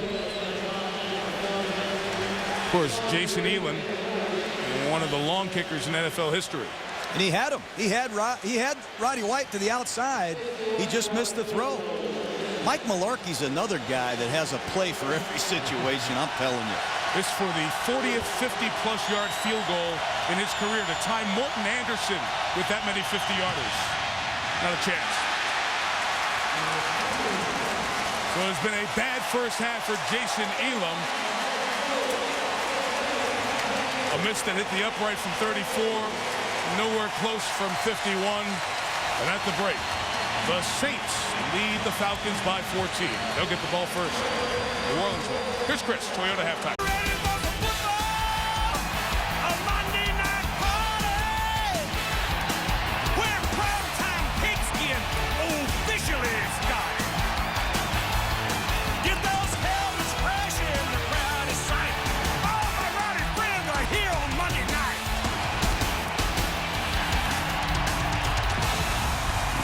A 21-point home onslaught in the second frame for New Orleans. The undefeated Saints 30 minutes away from equaling a franchise best 7-0. Back under the big top of the Superdome. Mike Tirico, Ron Jaworski, John Gruden, Michelle Tafoya on the sideline. Drew Brees and Sean Payton. Chance to figure out how we can add to 288 first half yards as they get the ball first to start the third quarter. Matt Ryan needs to engineer a comeback, or else for the first time in his career it would be back-to-back losses. Michael Kanan kicks. Courtney Roby returns. And tackled at 27 by Brent Grimes and Christopher Owens. It's a big drive here for the Falcons to start the third quarter. You can't fall behind 3 scores to these guys. It's very important that they hang on to the ball for a long time, too, because the Falcons have not stopped the New Orleans Saints. They have got to possess the football on offense, and it's going to be a challenge. Well, what's killed the Falcons has been third down. The Saints are 4 for 4. That's 100% of converting third down to first down. Their offense not on the field enough. Their defense is playing way too many minutes. They've got to make some third down stops. It's 100% that 4 for 4. I don't know if you... Yeah, did I figure that got out? that. Yeah. Freeze from the 28 to get it going. And goes to the left side for Henderson. Incomplete. Here's Michelle. Well, guys, Sean Payton let the officials know he was not happy with all those clock changes just before halftime. He told me, I just want to know where that extra 6 seconds came from. But in the locker room, he was planning on telling his team that ball protection was paramount, and also look for him to mix up coverages to protect Drew Brees, mix up those line protections. As for Mike Smith, he said their biggest disappointment was missing their field goal attempt. But he wants his defense to get off the field on third down. He said, we forced 2 turnovers. Brees just keeps finding receivers. They're a good football team. Darn good. We agree. Thomas left. Nice open field stop by Eric Coleman, leader of the secondary in his 6th year. Coleman has done an outstanding job of coming down from that safety position, making tackles on the edge. There have been some big opportunities the Saints had, but Coleman has made the plays. Nice play. You know, Coleman played free safety last year. He's moved to strong safety with the departure of Lawyer Malloy, and it's a different ball game. But this guy's a very versatile safety. He can hit, he can cover, he can play the entire game. He's a good one. Big down. Let's see what the Falcons do. 3rd and 8. They have Curtis Lofton, their middle linebacker, back in the game. Abraham was held, and the pass is incomplete. He spun around Jermon Bushrod. Yeah, they're going to get Bushrod here for a hold. Holding, number 74 in the offense. The penalty is declined. 4th down. Abraham's an outstanding rusher. They're looking to double him. You see Thomas try to chip, but Abraham beats Bushrod quickly to the inside, and that's a matchup problem all night long. We talked about that in the first half. John Abraham is the one Falcon that can really generate problems up front. Eric Weems back for the first punt of the night for New Orleans from Thomas Morstead. Rookie at SMU's got a huge leg. 47-yard kick from the 23. Weems brings it back about 4 to the 31. Well covered by Marvin Mitchell on special teams. Let's see if Matt Ryan and the Falcons can get Atlanta back in the ball game. The defense did its job. To the sideline. Well, Matt Ryan and 2 other guys just came on right before the ball was whistled ready for play. Sent Jenkins and Weems and a backup wide receiver, Marty Booker, over there. It's one of the interesting chess pieces of the Malarkey against Greg Williams match. And after this play, John will explain what goes on and why it happens. From the 32, here comes Matt Ryan and the Saints. Free play, man in the neutral zone, and the pass is incomplete, intended for Tony Gonzalez. Saint moving early. This will be flag 7 on the Saints. Offside, number 94. That defense, 5-yard penalty. Repeat, first down. So what's the deal here? Well, at the start of a new possession, the last thing Mike Malarkey wants Greg Williams to know is what personnel is in the game. So he masks his personnel and disguises it as well as any offensive coordinator in the league. He learned that from Sam Weiss, I got a feeling. And sometimes he can really keep defenses off balance. 1st and 5. Good first half for Turner. That 5 yards will get him up to 94 yards and very close to a first down. Let's check those first half numbers. Turner had a good solid run game going for Atlanta, really for only the 2nd time this year, but jumped down to those 2nd quarter points. 21 for the Saints. 3 80-yard drives.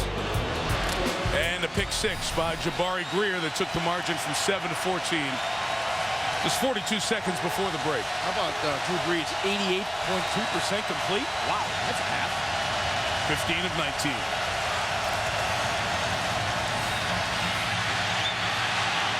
Ryan's throw, they wanted a flag in the backfield for a hold as it was thrown out to Michael Turner, and that flag does come down where Will Smith was rushing. Number 72 on the offense. 10-yard penalty. Repeat, first down. It's Sam Baker, 1st-round pick, same year as Matt Ryan. Yeah, and you'll see Sam Baker, number 72. First, you got the hands to the face to start this, then the arm right around the throat, pulling him down. I guess you can only call 1 foul. You can't call 2. You know, Will Smith is working Sam Baker.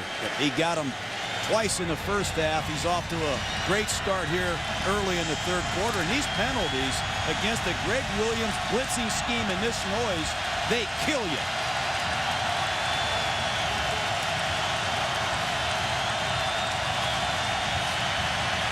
First and 20, and Ryan throws incomplete as Jenkins was trying to work back to the ball.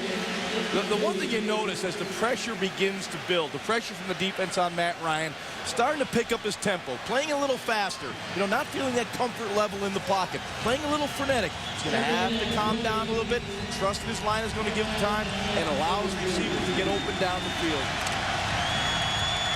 But that's human nature. You start getting hit, it starts affecting you.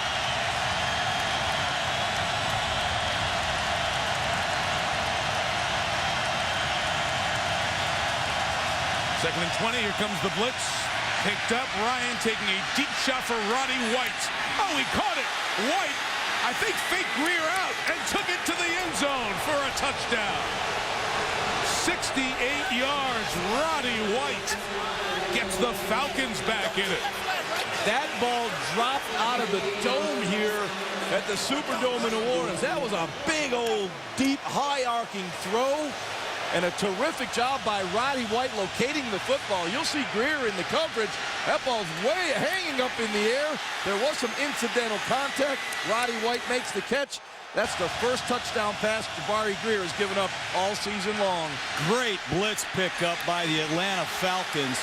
And when you get a one-on-one situation, Roddy White can make you pay. That's big-time blitz pickup by the Atlanta Falcons.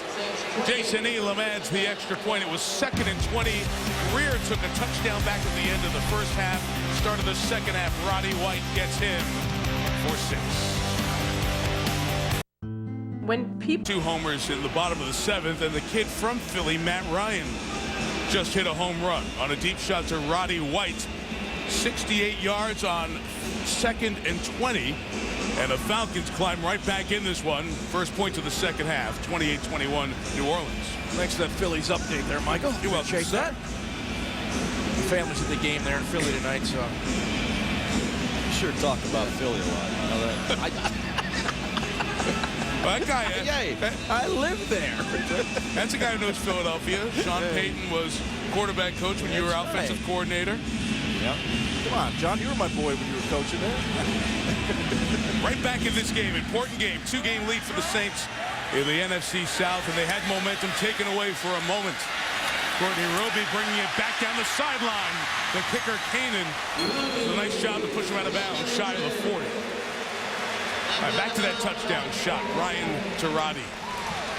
You know, a lot of these receivers in the NFC South, they don't get the attention they deserve.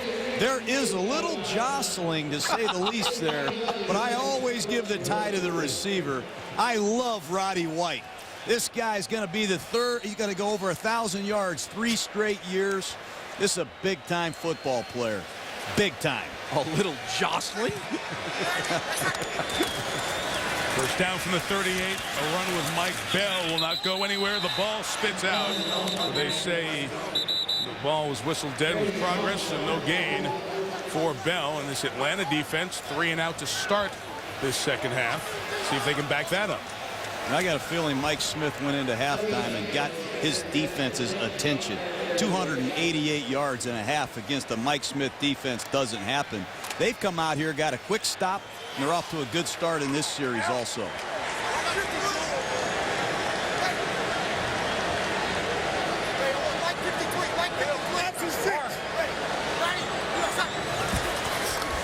Second and 10, Breeze throwing complete to Colston. The middle linebacker, Curtis Lofton, makes the tackle. It'll be third down. We mentioned Lofton was hurt earlier. Second year out of Oklahoma. He's been passed a torch here from Keith Brooking. When Brooking, a longtime Falcon, went to Dallas, he sent him a text message and said, it's your time to be a leader. He's got Mike Peterson next to him on many downs, 53. Who was the middle linebacker when Mike Smith, the coach, was the defensive coordinator in Jacksonville. All right, the Saints were 100% the first half. Let's see if the Falcons can finally make a stop on third down.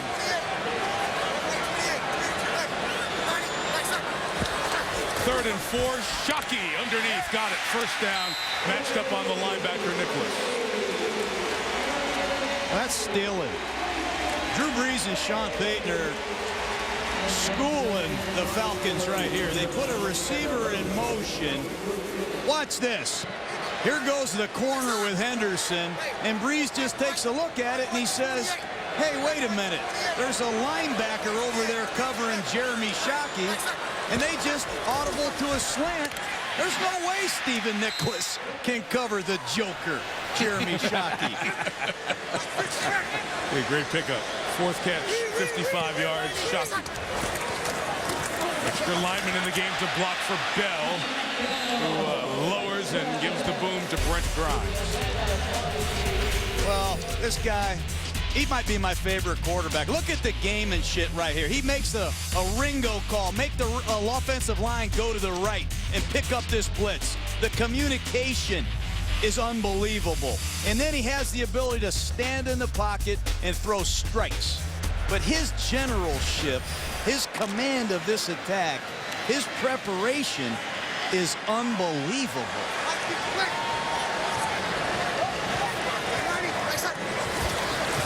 Play action, Breeze looking toward Meacham on the sideline. Catch or no? Yes, catch. 26, first down. Gain of 17. What a terrific throw from Drew Brees once again on the boot to the outside. You'll see it is a catch. Left knee down, inbounds. Saints came quick to the huddle just in case the Falcons wanted a challenge. Run Mike Bell inside the 20 to the 19-yard line. It's all about accuracy, the most overlooked aspect of quarterbacking. Look at these throws by Drew Brees. Very small windows to sneak the football, squeeze it into, and he puts it where only his receiver can make the catch. And he trusts his receivers. He believes they will make plays for him. And so far tonight and all season long, they have.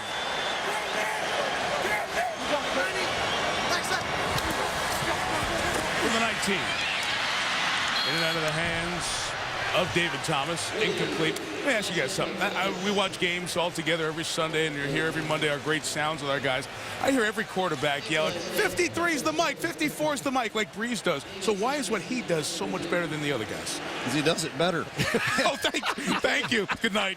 He can recognize the problem. He can communicate what to do, and then he executes. He executes at such a high level. The Saints never make mistakes. This guy's just on top of everything. Here's 3rd and 3. Going back to Thomas. Good play by Brent Grimes to get on over him in that Falcon red zone defense. Once they got inside the 20, able to do it in coverage and force a field goal attempt. And a 3rd down stop by the Falcons. And did they need that one? You'll see Breeze try to squeeze this one in there, but Grimes in good position, reaches to the inside and knocks it away.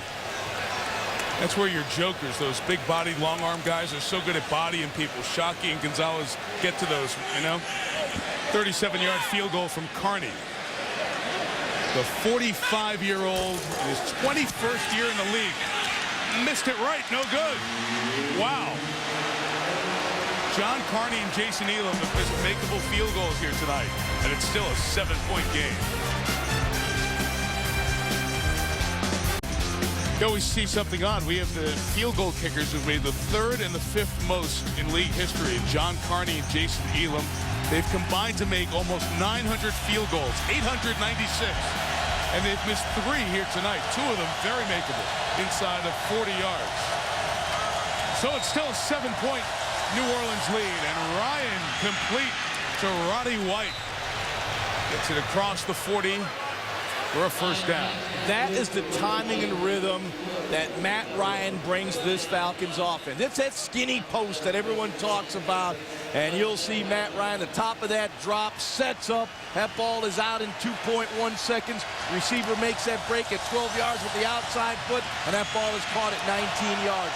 That is exquisite timing. 19-yard gain sends White over 100. And Turner, he spins across midfield and gets close to the 100-yard mark on his own. You know, Mike Mularkey, the offensive coordinator for the Falcons, is giving the Saints a lot of different looks. Ryan Finneran, a wide receiver, running back into the fullback position, cutting off the backside. All you hear about all week is Greg Williams, all the volume he has in his defense. And Mike told us last night, hey, they're going to have to defend us. We got a lot of stuff, too. That's why they called it defense. Here's another example. And of a little bunch down here on the left. Bring Turner, the fullback, to the backfield. And no gain. Jolan Dunbar over there. We should mention that Scott Fujita, one of the linebackers for the Saints, out again for the 2nd week in a row with a calf, while you're seeing more of Dunbar tonight. Here's Scott. Good player. Saints have had a couple tough injuries. You lose Cedric Ellis, Scott Fujita. That's 2 big-time players in your defense. But Mike Mularkey has them on their heels right now. Big 3rd down. Usually Gonzalez time here, 3rd and 5. Tony just motioned inside. Ryan throws to Roddy White, crossed underneath Gonzalez and incomplete. Covered across the field, brings up 4th down. And it was Darren Sharper from his safety position coming with the heat on Matt Ryan, forced the errant throw. You'll see number 42 cleaning at Matt Ryan. If he would have had a little more time, he had Roddy White coming open on the shallow cross. But once again, Greg Williams dials up the pressure and gets home. Kanan very good at pinning the opponents inside the 10. Be tough for Bush to get a return chance here. Reggie calls for a fair catch at the 15. The Falcons guys told me that Kanan came very close to hitting the scoreboard in Dallas last week. Drew Brees having an excellent game. 232 yards and a touchdown. Back on the field after this. several undefeateds as we enter the final month of the college football season, and you'll see one of the number 5, Cincinnati. Chance to check them out for yourselves against the University of Connecticut. That's part of our regional coverage. Oklahoma, Nebraska, USC, Arizona State across the country. Saturday night on ABC. We work toward the Rose Bowl presented by Citi and the BCS National Championship game in Pasadena the first week of January, also on ABC. Cincinnati, number 5. Yep. Woo, awesome. Brian Kelly's done a great job there. Guy out of Purdue, Breeze, finding space, taking off. Runs for 3, sliding down. Was pressured by Chauncey Davis. That's why he had to get out of there. This is a case, if I was on that Falcons sideline, I might walk down right around the 30-yard line and find John Abraham and say, John, please go back in there. You're really good and I need you right now. But I know they got a rotation going. But there's a nice play by Chauncey Davis. Drew Brees wanted to take a shot. Chauncey got some quick penetration on the run. They need pressure. Pierre Thomas the back. And he's got it. And it looks like he's got a first down at 26 with Lofton and Nicholas tackling. Yeah, John Abraham, he can ruin your best game plans. Here he is, quickly went into the inside. Good thing the ball was off quick. But he can bull rush you with power. He's crafty. He can beat you inside. He's got long arms. He's got tremendous wingspan. He's a great talent. They were short of the first down. They went quick and get it with Thomas. And it's a little bit of that headiness and field generalship that you were talking about with Breeze. They saw they were short, wanted to keep the Falcon defensive personnel out there, so go quick and get the first down. Every situation that comes up in a game, Sean Payton, Drew Brees, they're prepared for.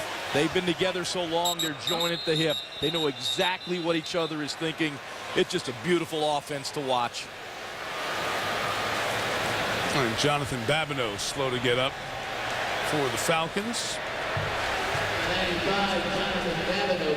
Timeout under 5 minutes. Saints leading by 7.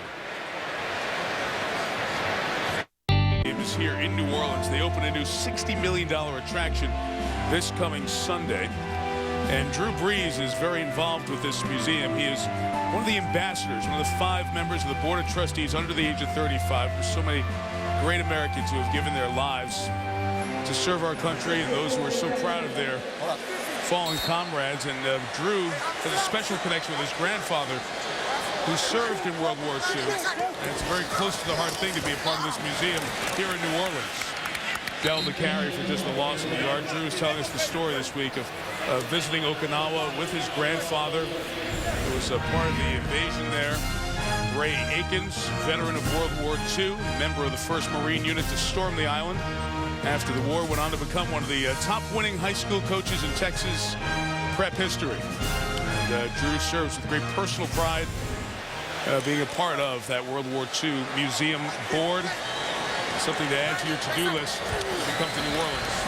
2nd and 11 after the loss of 1. Breeze checking it. Good balance by Thomas to stay on his feet and be 3 yards shy of the first down. Thomas slow to get up. Well, they come out with 3 tight ends. Send them all deep, and they throw a screen pass. Nice catch by Pierre Thomas away from his body. And look at the Falcon defense converge. Mike Peterson coming in as the twist to Thomas's helmet. Going to catch Peterson flush as he gets spun around. And Carl Nix with a nice block there on Vance Walker and allowed Pierre Thomas to get up the field. Just a little brush block. That's all you need. The speed and quickness of Pierre Thomas will get up the field.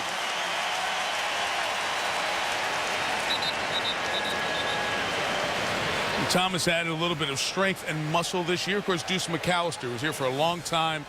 Great runner in Saints history. Battled through so many injuries. He was let go by the Saints, didn't return, and now they've found a little bit more of a role for Thomas with his added strength. Doing his key 3rd downs for the Falcon defense. They need to get off the field.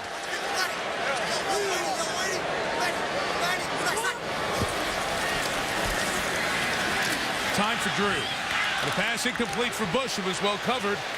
Stephen Nicholas over there in that part of the zone, and the Falcons again will force the Saints to punt. Boy, this is a great down by Stephen Nicholas. They're going to run an option route to Reggie Bush. Colston clears it out. And that's a nice job by Nicholas staying with an outstanding receiver and undercutting it. And Drew Brees can't believe Reggie Bush got covered there by Stephen Nicholas. That wasn't one of his better throws either, John. Morstead to kick. Fair catch, Weems. Of a 44-yard punt. So the Atlanta Falcons guys have done everything they needed here in this third quarter. They've held the Saints 3 drives, 2 of them a punt, 1 a missed field goal. They got a big play, and they've made it a 1-score game here with 18 minutes to go. And they've taken the crowd out of the game. This place is now very quiet. The Falcons have the football. They're down by 7. The crowd is not into it. It's kind of calmed down. This is a good feeling right now if you're an Atlanta Falcon fan, as we saw Matty Ice come in the huddle. He was clapping his hands. He said, hey, this is our opportunity. Let's get it going, guys. Little emotion right now from the Falcons quarterback.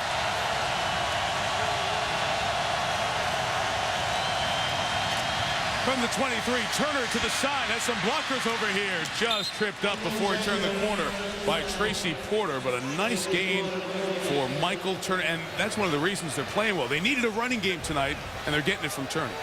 Turner's done a really nice job of pressing the hole, staying with the point of attack. As you'll see here, he follows Obi Mahaley, then bounces to the outside.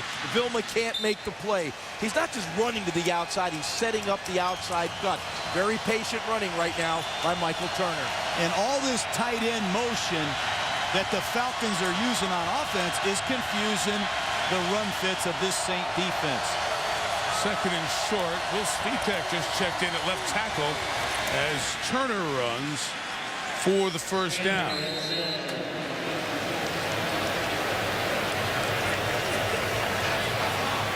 Atlanta was a little late with personnel. They had to get Sam Baker over there on the sideline for a play. And the left tackle, Svitek, came in. Well, whoever's been blocking has been doing it for Michael Turner tonight. A game a lot more similar to his games last season, over 100 yards. He's a 245-pound workhorse tailback who's on his way to another big-time season. First down, play action. Ryan gets some time and nobody open, and finds the waiting Will Smith in his chest. Once again, the Falcons go with a 2-receiver route, 8 into block. You'll see right here, Sam Baker on Will Smith. He knows he's got help. There's the chip from Turner, but no one was open downfield. And Matty Ryan had nowhere to check the ball down because they all stayed into block. Outstanding coverage by the Saints secondary. Loss of 3, second sack of the night. Ryan, beautiful ball in stride. Jenkins, first down. Michael takes it to the 40. Pickup of 29.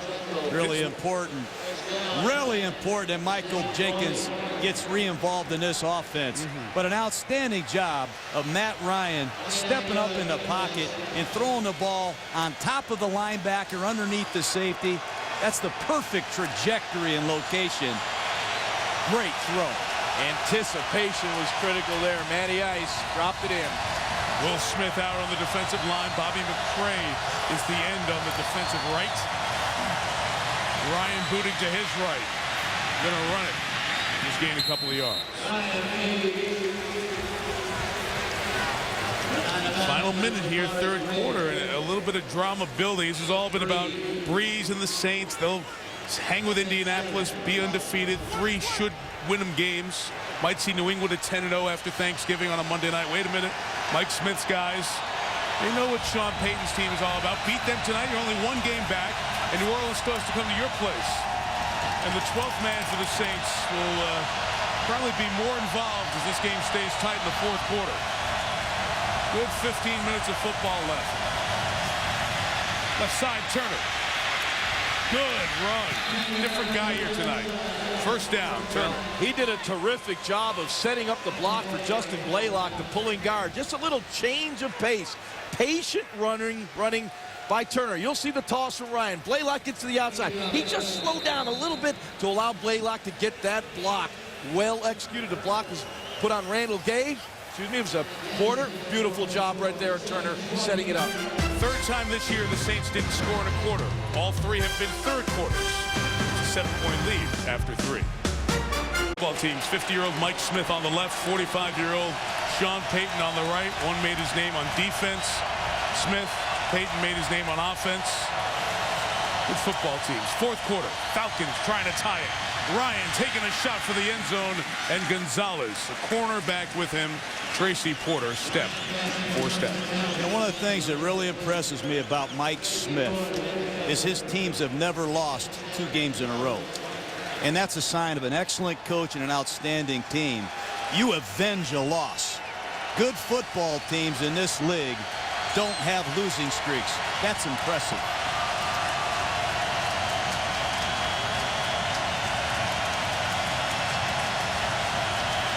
Roddy White out, Marty Booker in at receivers, 2nd and 10.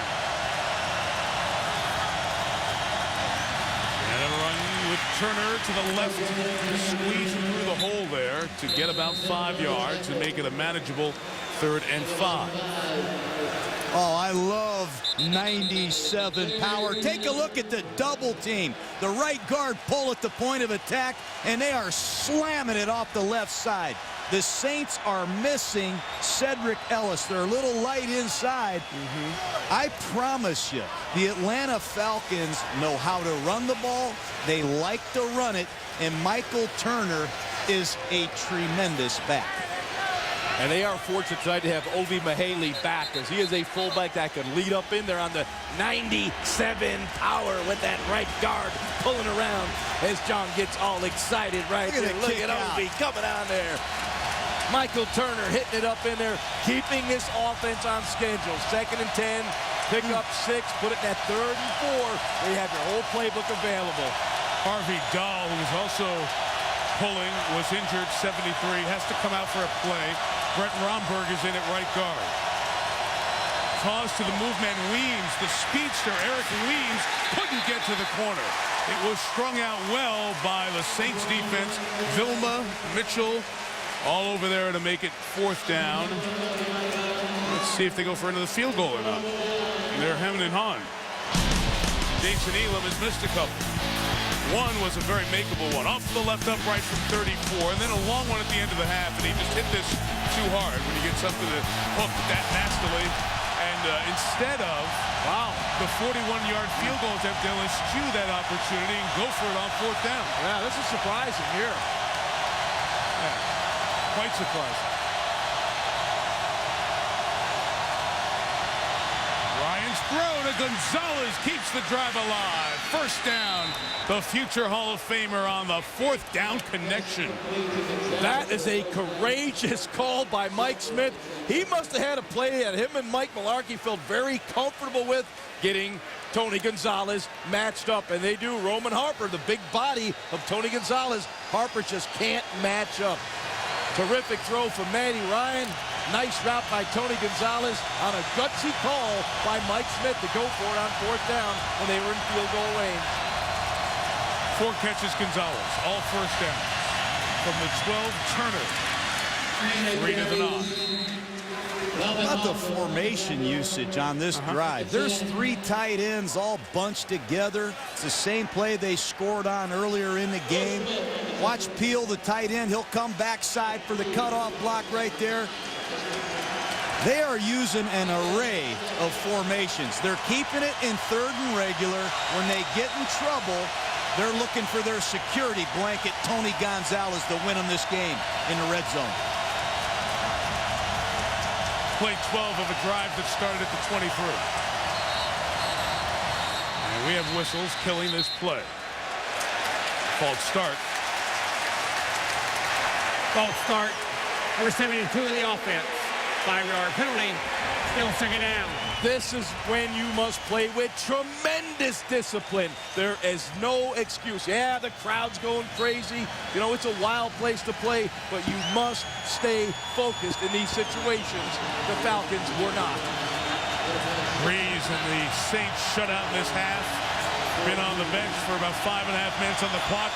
Crowd a big factor here. Got to hurry inside of 10 seconds.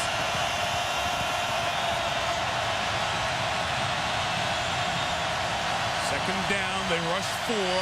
Ryan clearing out of the backfield. Aaron Stecker, the former Saint, who played for the Buccaneers with you, John. That's an old school pattern. When you have a guy like Tony Gonzalez running down the middle, if the linebacker sinks, you just drop the angle route off to a guy like Aaron Stecker. But the threat of Gonzalez deep lures the coverage, and you drop the ball off to a reliable receiving back. You set yourself up for another 3rd and short. And Randall Gay in that backside linebacker position's got to lean and read that and come in and make the play. 3rd and 4, pressure comes. Ryan throws end zone. Is it caught? Yeah! Touchdown, Roddy White. A superb throw and catch and blitz pickup. An extra point from a tie game. Mike, you wrapped it all up in that one sentence. Great throw, great catch, great protection.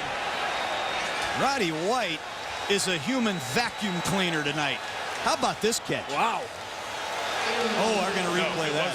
Was it? And will they throw the flag? Yeah, flag thrown by Sean Payton.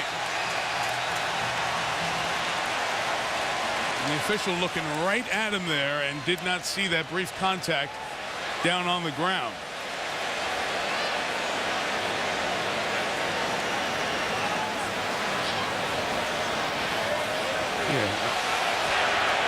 New Orleans is challenging ruling on the field of a completed pass and a touchdown. It was right in front of him, but did not see it. For the moment, it's a one-point game. Don't think it'll be that for long. Halloween. For the moment here, it's 28-27, but we believe it's pretty clear view of an incomplete pass. The ball hit the ground, and it will be 4th down. A lot of contact, too, with Jabari Greer. He may have missed pass interference in addition to missing the catch, no catch. Snap zoom there. You see that ball laying there on the ground without White having any control of that tip. See that hands off the ball. Jeff Tripp with the referee has seen it. After reviewing the play, the receiver does not catch the ball. It hits the ground. Therefore, it was an incomplete pass. Will be 4th down.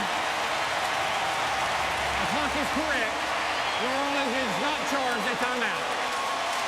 The field goal unit was on there for an extra point. They'll just back up a few yards and try a field goal here on 4th down. Like, I was getting a little nervous about 5,000 people that are, like, ready to storm our booth. They want to know about that replay. They're happy now. Jason Elam try to avoid the hat trick. He never had one in his long career. It's a nice play by Sean Payton. He saw it. I've never seen Sean Payton run that fast. He got that flag out there in a hurry. That was a big call in that situation. To force this field goal. You think veteran kickers can put a miss or two behind them. These guys been doing it for 17 years, most of them with Denver. From 25. Knocks that one through, and it's 28-24. Still all 10 points of the half scored by Atlanta to climb back in at almost 7. Very close. White couldn't hang on.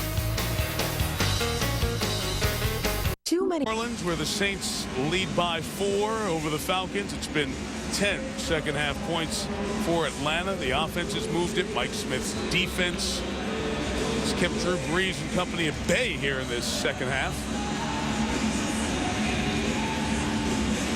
Courtney Roby back to get Michael Cannon's kickoff. And a yard deep. Roby pinballed out to the 25 off the body of Jamal Fudge. Next week, the Steelers coming off a bye, rested and ready to roll. Head on out to the Rocky Mountains to see the Broncos, who lost for the first time against a very determined Ravens team yesterday. Brandon Marshall and company at Invesco Field at Mile High, 8:30 Eastern, 6:30 Mountain. Out in Denver for Monday Night Football. Denver fell from the ranks of the unbeaten. Indianapolis still undefeated along with the Saints. The last two. From the 25, Breeze. On over to Devery Henderson for a first down gain of 8. You know, this is the Saints quarter in the 2009 season, the fourth quarter. They've outscored their opponents 74-12 in the fourth quarter. That's coaching. That's playing. That's championship football. And we'll see if the Saints have it tonight. But that's unbelievable. A plus 62-point differential in the fourth quarter.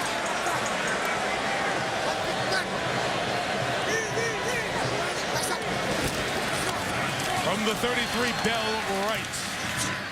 He apparently just shy of a first down. Nicholas with the tackle.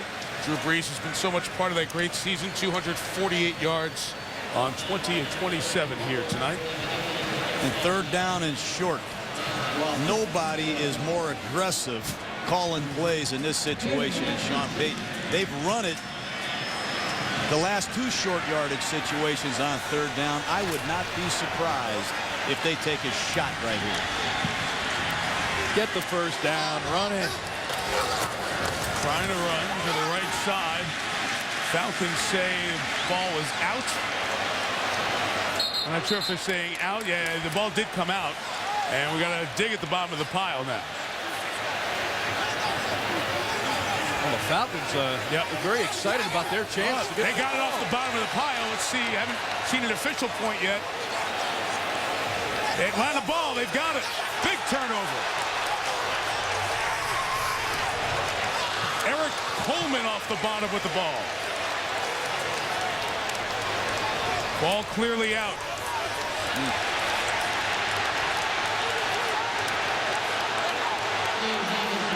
Dropped straight down there. I don't know how they came out of the bottom of it.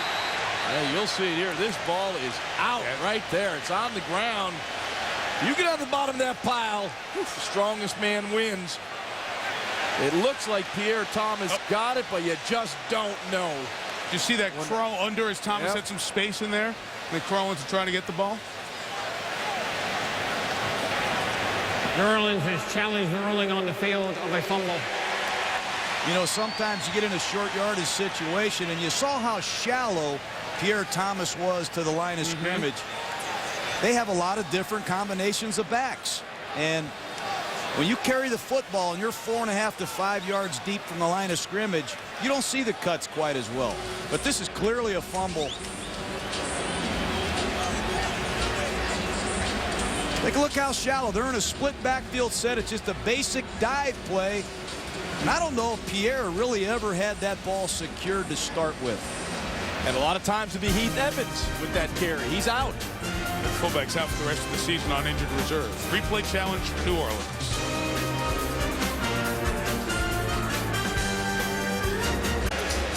We welcome those of you who watched the baseball season continue. Phillies 1-8-6, 3-2 in the series. Day off, then game 6. Meantime, here we have the Saints challenging a 3rd and 1 where Pierre Thomas was carrying for the undefeated Saints. The ball was knocked out by Eric Coleman before his knee is down. New Orleans was challenging that ruling, and the fumble recovery After reviewing the play, by Atlanta. the runner loses the ball before any body part hits the ground, and as they fumble, the ruling on the field is confirmed. New Orleans is charged in timeout. They're out of challenges.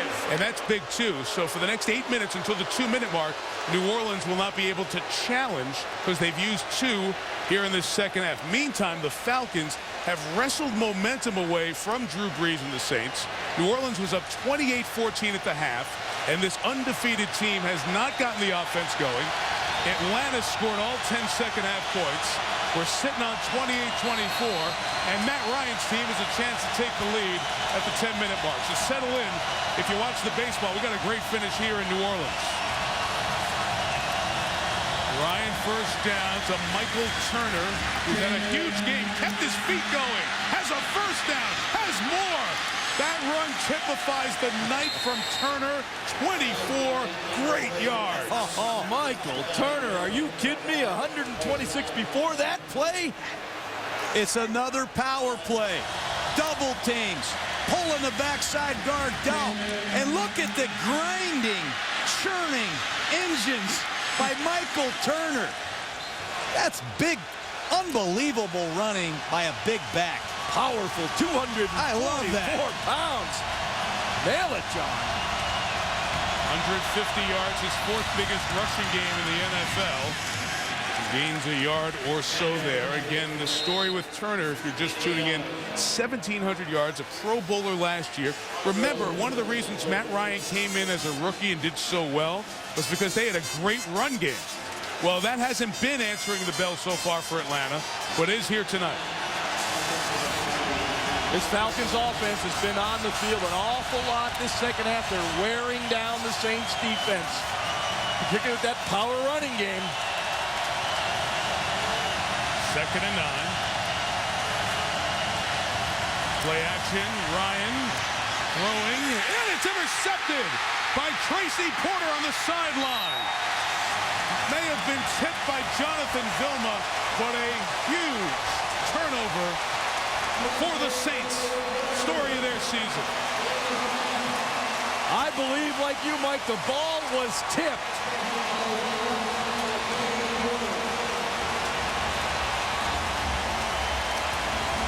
He was going for Gonzalez. Here it is right here. Jonathan Vilma goes way up. Oh, and he just took the steam off the ball. Misdirected it to the inside where Porter was waiting with his 3rd interception of the season. What a huge play by Jonathan Vilma, getting a hand on that football. Great catch by Porter. Now, that guy was an outstanding punt returner at Indiana. Yep. He's got great ball skills. Both turnovers, Ryan interceptions. One was taken for a touchdown earlier on by Jabari Greer. Saints take over inside their own 20. And a hard run by Mike Bell to the 24-yard line. We mentioned that big interception earlier on in the game. The Saints had just taken a 21-14 lead, and then Ryan intercepted by Jabari Greer. And the New Orleans Saints, only 6 games into the season, now 7, able to get to a franchise record-tying 5th pick-6 of the season. And now here, down in the red zone, the other starting cornerback, Porter, comes up with the interception of Ryan. Breeze throws back across his body, and almost a disaster for Drew as he was trying to go get Jeremy Shockey. Well, that's uncharacteristic of Drew Brees. Got to be careful throwing the ball back against the grain into the middle of the field. Wow, there were a lot of white jerseys back inside, and when the ball left Drew Brees' hand, I saw those jerseys converge. I think Drew got away with one there. He had a great first half. We saw the stats. Not as good in the second half. What's different? What are they doing? Well, I think it's been about pressure. You know, like any quarterback in this league, you get bodies around the quarterback, you're going to struggle. And again, they stopped the running game of the Saints as well. Richie Bush in the game, 3rd and 5. Falcons rush 4. Brees' pass is incomplete. And that is, let's see, they get a flag. They do get a flag on the far side. The Falcons sideline doesn't like it. They're trying to say the ball was uncatchable. Mike Peterson, number 53, is Fire hot. the pass. Holding. Number 53 in the defense. 5-yard penalty. Automatic first down.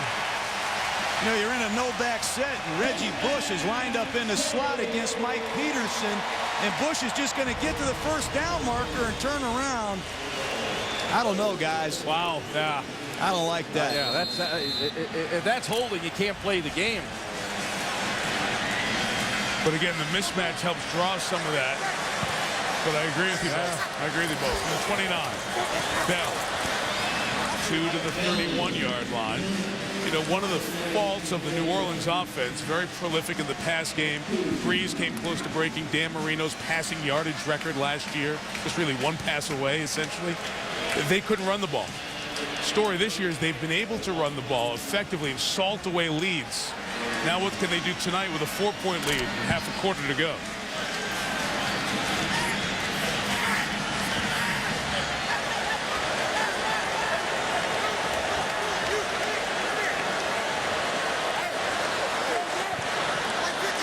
Let's see if this confusion screws things up. Breeze takes a shot downfield, and it's caught as Colston gets spilled, but holds on for the first down. We should all be so confused. Well, you talk about taking a shot. The shot is you got an outstanding beast wide receiver, John, that you like to call Marcus Colston. But you see Grimes, he's bending to the inside. He's got two receivers running vertical. He tries to midpoint the two of them, and Drew Brees knew exactly where to throw this football. High into the outside, under duress. That's a big-time play from a quarterback that trusts his big-time wide receiver, Marcus Colston. Play clock running down. Breeze gets the play off. Bell to the right. Gets to the 36, tackled by Curtis Lofton, their star middle linebacker. Around 6 minutes. Really essential. Atlanta holds him to 3 at most here. And I was at training camp, as I said earlier, with these Saints.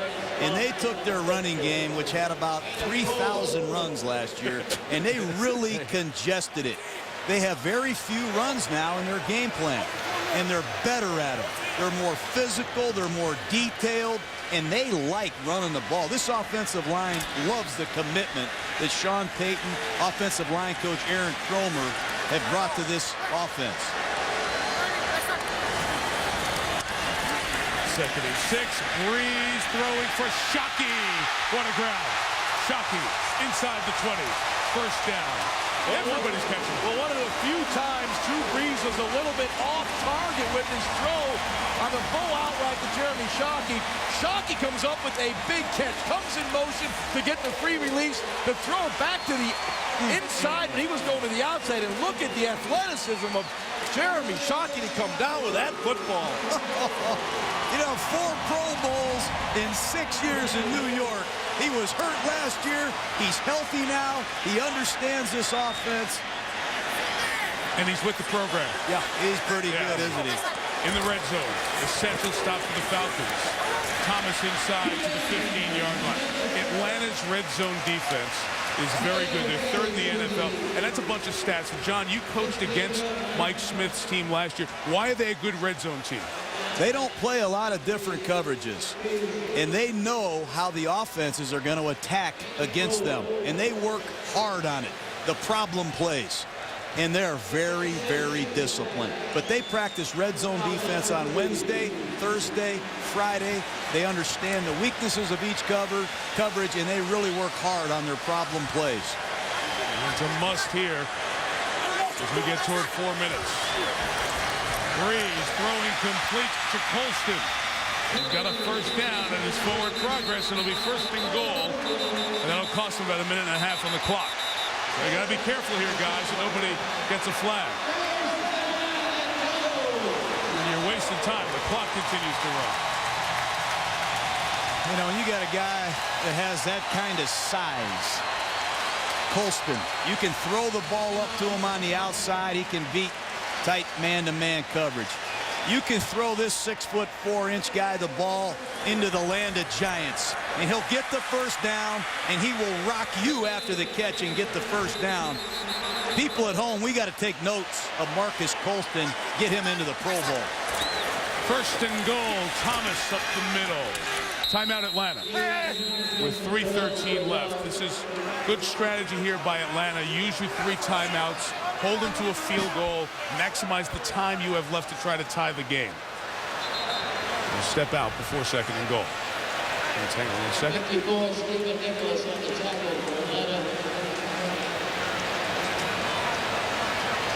Falcons will have 2nd and goal to try to defend at the 7. And now we'll take the break with 3:12 left. Saints trying to stay undefeated, leading by 4. Starter now for a year and a half. Started as a rookie out of Boston College last year. Has never lost back-to-back games in his brief career. Trying to get his team down there to tie the game up, to take the lead. Jonathan Vilma, big deflection in this game. Tracy Porter, the interception. And since then, the Saints have spent it 5 minutes and 15 seconds, 74 yards, and a 2nd and goal.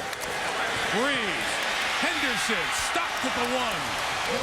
Every tackle by Brent Grimes. Atlanta uses another timeout at 3:09. This is the exact same play Breeze audible to last week against the Miami Dolphins. He's going to get Colston to the corner. That's where he wants to go with the football. And if he can't have him, he's going to take the quick out to Henderson on the outside.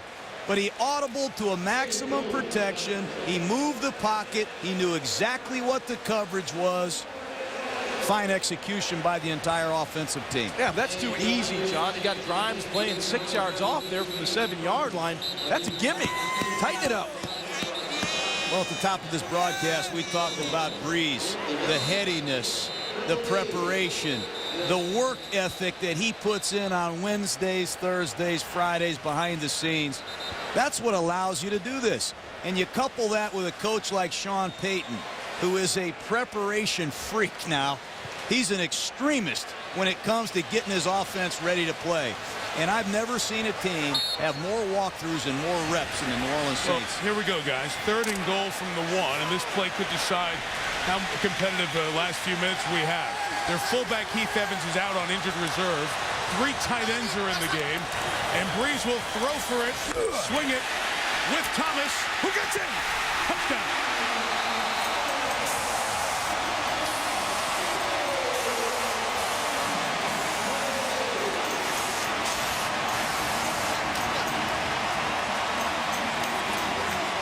This is a play where Sean Payton knew exactly what the Atlanta Falcons were going to be in. It's man-to-man coverage. You're going to see John Stinchcomb. He bluffs the defensive end. He gets out on the perimeter and blocks the linebacker who's covering Pierre Thomas. That tackle pick screen is legendary here in the Bayou State, isn't it, John? Oh, you just I love that play. Big old hoss out in front and an athletic running back. And that equates to a Saints touchdown. And John Carney gives New Orleans an 11-point lead. What a drive. 11 plays, 81 yards, 5.5 minutes. Breeze for 5 on the drive. And the Saints lead 35-24. 3:03 to go. That's a SportsCenter update right now, and here's Trey Wingo. Trey? All right, Michael, thanks very much. Big moment in the Monday night game, and there is more baseball still to play. Chase Utley with a couple of home runs, and the Phillies hang on to defeat the Yankees 8-6, forcing a Game 6 Wednesday in the Bronx. All right, Trey, thank you. We'll have full SportsCenter coverage after the game here and there. How about what the Saints have done tonight? 4 80-plus yard drives engineered by Drew Brees in this really spread it around offense. Everybody gets involved, and all these folks are loving every second of it. And the athleticism of John Stinchcomb on the perimeter, a big guy to be able to run on the edge. How about that effort? You think it's important to Pierre Thomas? Remember, Reggie Bush had the touchdown where he took off from the 6 last week in Miami. This is 4.5 yards less, but still impressive. Must be the mouthpieces these guys are wearing. I'm telling you, that's another story in itself. We'll get to that, I'm sure. The mouthpiece. Well, Thomas, who fumbled earlier, atones for it in a big way. Here's Weems with the kickoff return. Eric trying to give his team as much as they can. Gets out to the 34-yard line. Mouthpieces? What are you talking about here? I'm telling you, they sent me to the doctor. These Saints are wearing these special mouthpieces. They improve their flexibility. They improves their balance and strength. I went out and got fitted for one myself. Call the Saints and find out. I'm telling you, you can even announce the football game. We did the test too, but we had to use a pain in our mouth. It didn't quite work as well. No, it did. And actually, we did this test with these guys who've come up with this technology. What it does is it helps get the spine aligned properly. It increases flexibility. And there's a test that they show you where if your range of motion would be able to hear, you get this mouthpiece in and your range of motion goes even farther. Hey, no joke. Yeah. These guys are wearing these mouthpieces. And let's just take a look at some clips tonight and how it helps these guys. Look at Shockey be able to twist his body. He's got that mouthpiece in. And Henderson making plays away from his body. I played the Saints twice a year. I coached against these guys. I have never seen these guys jump higher. I've never seen these guys play like this. It does sound ridiculous that a mouthpiece can do that, but all of us went through the flexibility test the other day and were shocked by it, and it really does work. Injured player for the moment for the Saints being helped off. It is Jonathan Casillas, their backup linebacker. So he comes off as he was injured on special teams. So the task has become tougher for the Falcons. Down 11 points on the road, this loud dome. Only one timeout left and 2:57 to go.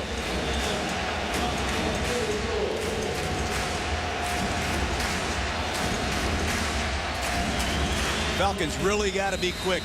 Got to try to get at least three plays off before the 2 minute. And do remember, you need a field goal at some point here. So just get yourself something to keep the game alive. Number 34, there go the safeties bailing out after showing pressure. Gonzalez off his hands, and Darren Sharper nearly had an interception. Incomplete pass. Sharper, who has 6 this year, 60 in his career, almost snared another one. 3-man rush. 8 guys back here in coverage. And they're trying to disrupt Gonzalez. And that's tight coverage. Tip passes in the middle of the field. That's an accident waiting to happen right there, Ron. And Matt Ryan is getting really focused on Tony Gonzalez, and the Saints defense knows that. He's got to start distributing the football to his other receivers. Saints bring 6. Ryan throws complete to Gonzalez. Good job by Roman Harper in the open field to keep it from extending the game. And Greg Williams mixing it up on defense. That time he blitzed. He's mixing a 3-man rush, a 4-man rush with all kind of creative pressures.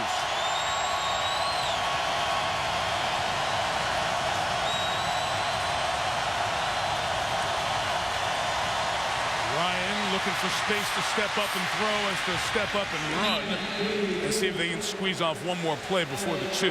And Bobby McCray got off on that snap, anticipated that count, and wow, what a jump he had. We'll get one in here. You can use the whole field with the 2-minute warning coming up. Had it knocked out of his hand from behind. It has not been ruled an incomplete pass. It's a recovery here by the Saints. What they're going to have to do, Atlanta's going to have to use a challenge to go look at it, because it happens on a snap before the 2-minute warning. And Will Smith once again working against Sam Baker on the left side. Here he comes. Matt Ryan's got to step up in the pocket. That is a fumble.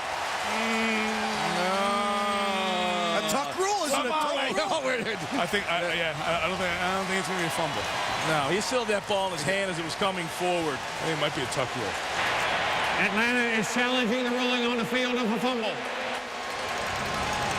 And Mike Smith showing you there. Again, at the 2-minute warning, inside the 2-minute, it goes automatically upstairs. But because it happened the snap before the 2-minute warning, they have to challenge, and they do.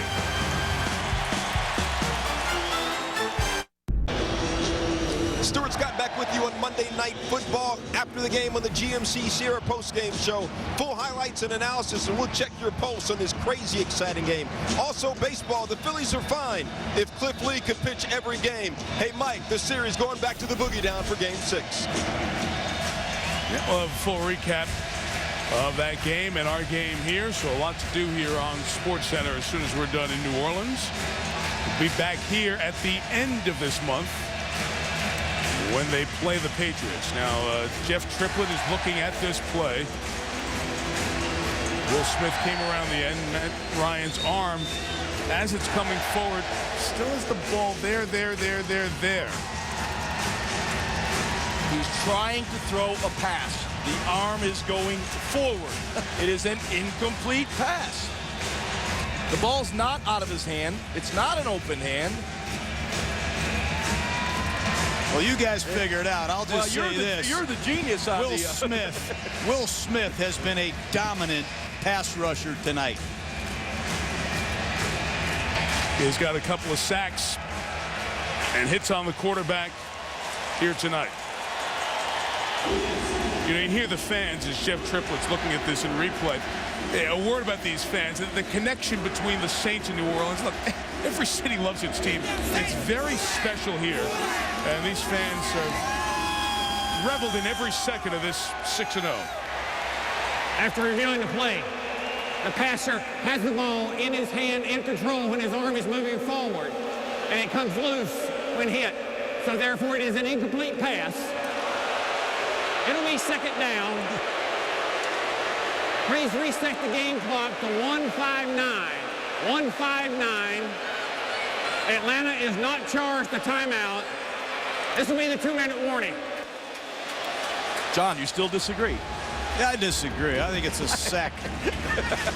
In all these rules, you got to hire a lawyer to go to a football game sometimes. Any Christmas. And a call never went in your favor, right? Yeah, I want all the calls. I want everybody to agree with me. There you go. Say no more. Say no These more. guys got an almost impossible job. There are so many rules and so much at stake. They want to get every call right. I pity the officials. It's got to be as hard a job as there is. You want to take my rule book home this week? 132 pages of light reading. All right, so listen, here's the deal. We're inside the 2-minute warning, so all replays will happen upstairs now. The Falcons retain that timeout. They have one left, so they are still alive in this game, needing the 2 scores. And the point I started to make about the fans, I'd love to get back to, you know, in college, when the team wins, like at the end of the year, people go out to the airport and cheer them. You know, these fans, after the Miami comeback last week, scores of fans were out at the airport to greet the Saints when they came home. It's that love affair and passion that is very unique between this city and this team, and we've seen it over the years, and it's as good as strong as it's ever been. What are scores of fans? Is that like hundreds, thousands, or? It's an uncountable number. It's more than a couple of handfuls. All right. It is very special, though. It is very special. The relationship between the fans and the Saints. It's unlike just about any city I've been to.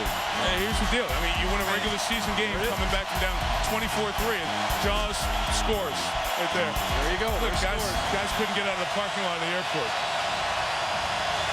Week 6. Ryan White. Did he catch it with a second foot inbounds? No. 1 foot in, and there's no more force-out rule in the NFL the last 2 years. Incomplete pass, Sharper pushed him. Boy, Darren Sharper, he disguised the blitz, and he comes out of nowhere to get 2 hands on Roddy White and knock him out of bounds before he can get that second foot in. Darren Sharper's playing like a rookie again here in New Orleans. Making plays as a half-field defender. He can cover, he can blitz. And we all know he's just waiting to intercept another pass. Oh, he's a ball hawk. Has 6 interceptions, returned 3 for touchdowns this season. Third down, pressure off the edge is picked up. Ryan's pass for Jenkins is incomplete. And the Falcons are down to 1 play. That was an outstanding job of coverage by the New Orleans secondary. It was Tracy Porter underneath and Darren Sharper over the top. That back shoulder throw was not available to Matt Ryan. I really like these 2 corners here in New Orleans. Tracy Porter, Jabari Greer. They can play man-to-man coverage, zone coverage. They can do it all. 4th down.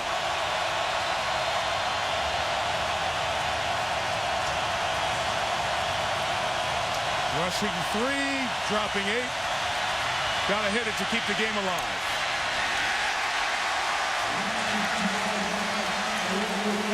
The party begins in New Orleans.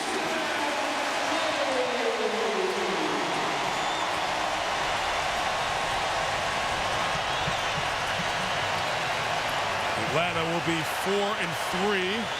Lose back-to-back games for the first time in the Mike Smith, Matt Ryan era. They have Washington at Carolina coming up the next few weeks. And 3 of their next 4 games are against, although Carolina's bounced back here, against teams that are not in the elite in the league, with Washington, Carolina, and Tampa. The Giants are in there as well, so they could be looking at 7-4. Minute 42, one Atlanta timeout remaining. Run with Bell, and Mike Smith will use his final timeout with 1:37 to go. Well, the Saints came in this game tonight undefeated at home on a roll, and they had all they could handle from the Atlanta Falcons. A valiant effort by the Falcons, but it's going to come up short. You see Jonathan Goodwin, the center, was injured there on that play.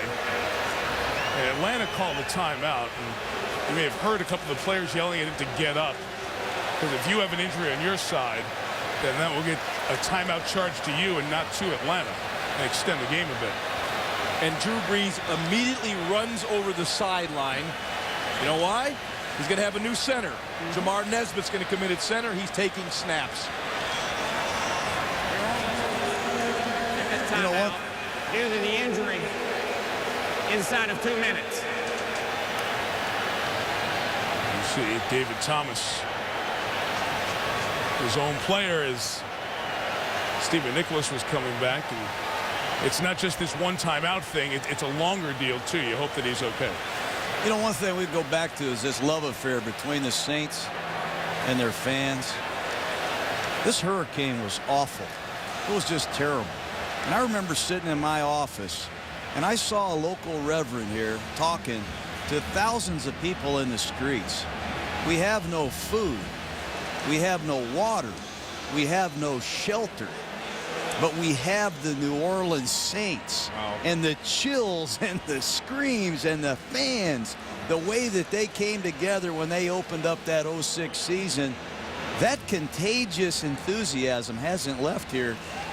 The Saints 7-0 if they win this thing, which I think they will. Look at their schedule, guys. I'm not going to go back and tell you I picked them to go to the Super Bowl, but I did. It's in ESPN, the magazine, by the way. I don't know if they're going to lose another game. Yeah, you know, something like this is bigger. At the end of the game, a guy goes down, an offensive lineman. Jonathan Goodwin is center, very important part of this team. That's one of those where you won't know for a while the severity of this injury, but that's one huge part of a great run is staying healthy. Think about the Patriots of 2 years ago. So many of their key players stayed healthy. No question, and Goodwin has really stepped up and played well here. Remember, Jeff Fain was a great center, and he went to Tampa, and here comes Goodwin out of nowhere, has really been a key element with all the signals that he calls. They can't afford to lose him. Hope he's all right. Boy, that battery, as you always like to say, John, between the center and the quarterback, so important. You lose the guy that you're comfortable with.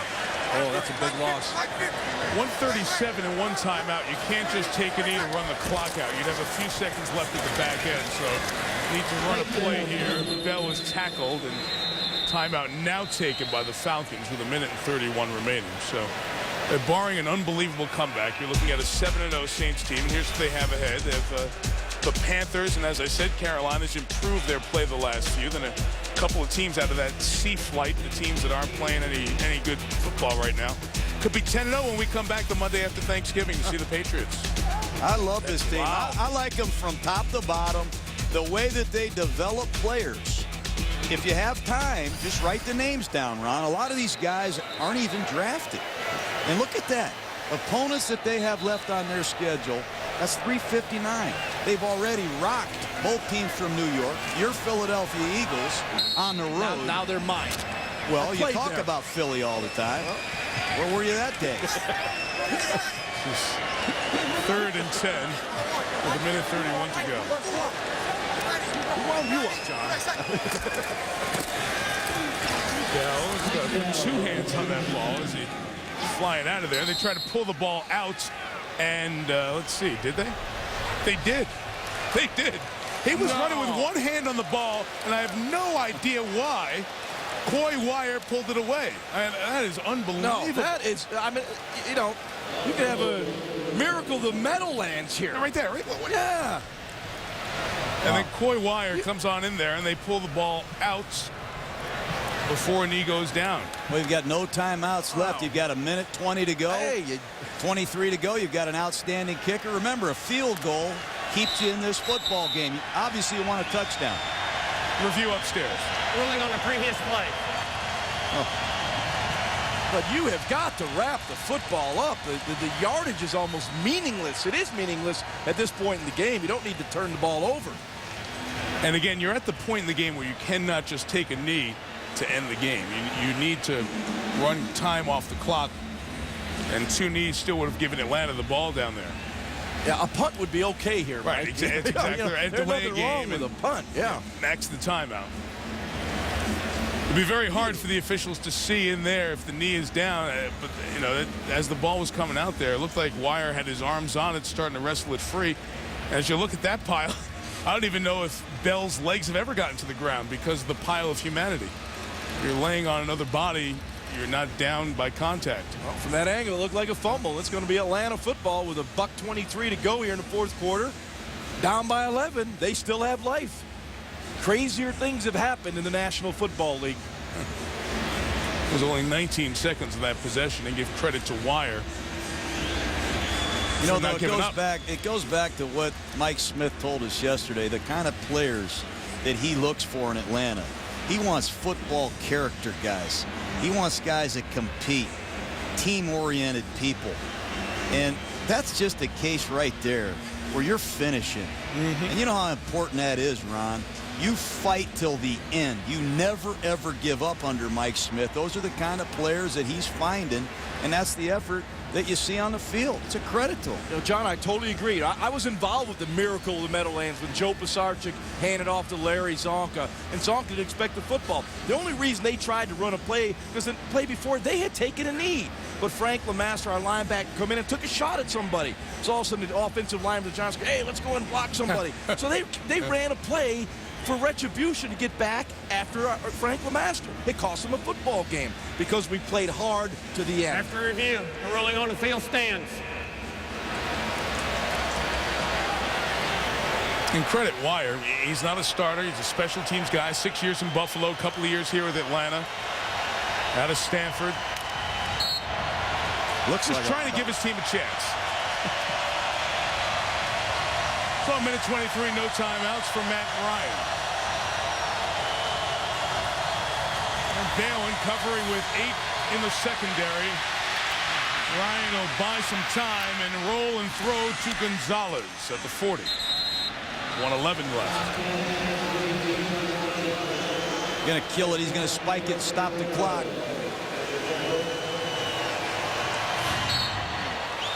Now you need to dial up some special plays. You've got to dial up some plays that allow you to push the ball or quickly get an outlet towards the sideline where you can stop the clock. Very important. You try to push it and work the sideline area so you can stop this clock.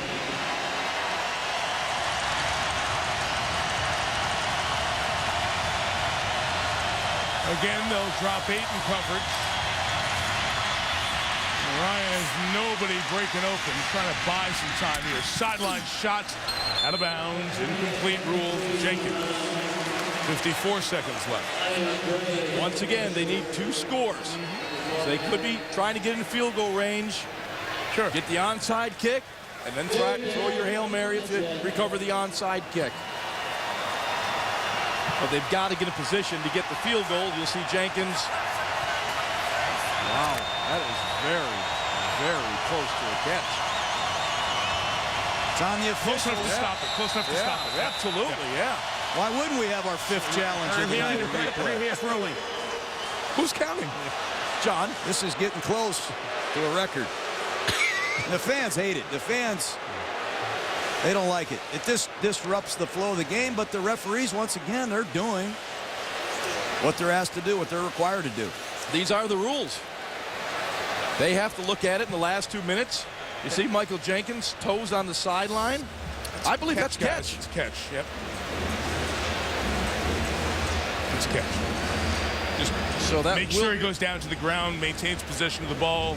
It doesn't come out as he rolls over. Yes. What a throw and a catch.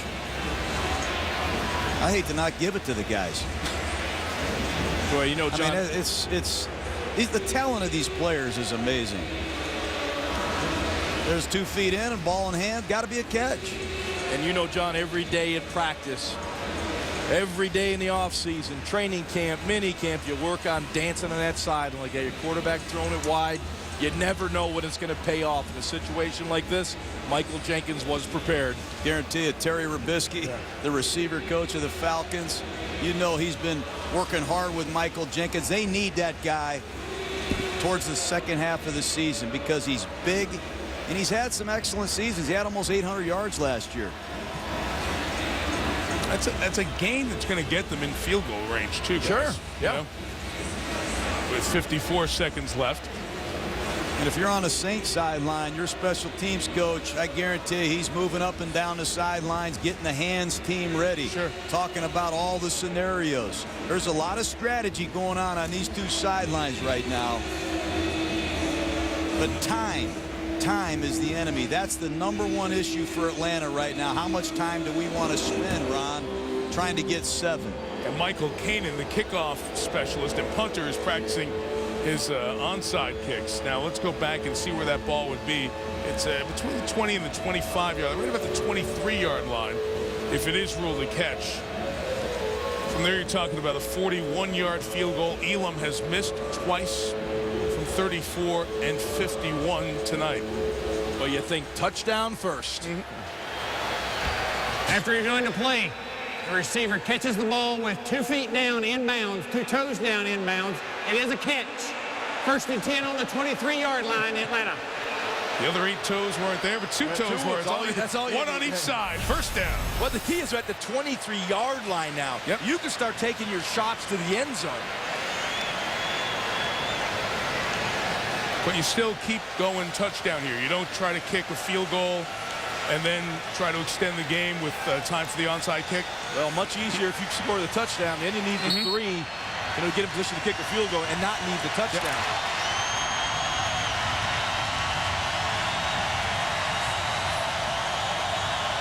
Some fans have hit Bourbon Street. The others are still trying to support their Saints. Ryan can't take a sack here. So one thing you don't want to do, the clock will not stop. Anthony Hargrove, as Will Smith's pressure forced him in for the Hargrove sack. Ryan kills it with 37 seconds left. It's going to be a tough throw. Matt Ryan's going to have to make a tough throw. Receivers aren't going to run wide open. The ball's got to come out of his hand. Now, we've had a lot of good performances on Monday Night Football, some great ones, but Will Smith, to be rushing the passer with this kind of success and this kind of effort this late in the game, that's a credit to the conditioning of Will Smith. He hasn't been in this kind of shape. I've not seen him play this well in 5 years. Probably wearing the mouthpiece.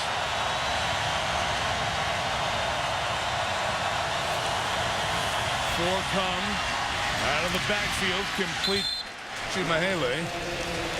Or rather, for Ron Haynes, I beg your pardon. Yeah, he'll kick the field goal. Just get it closer. So the field goal will be 39, 40 yards. And try to make it an 8-point game.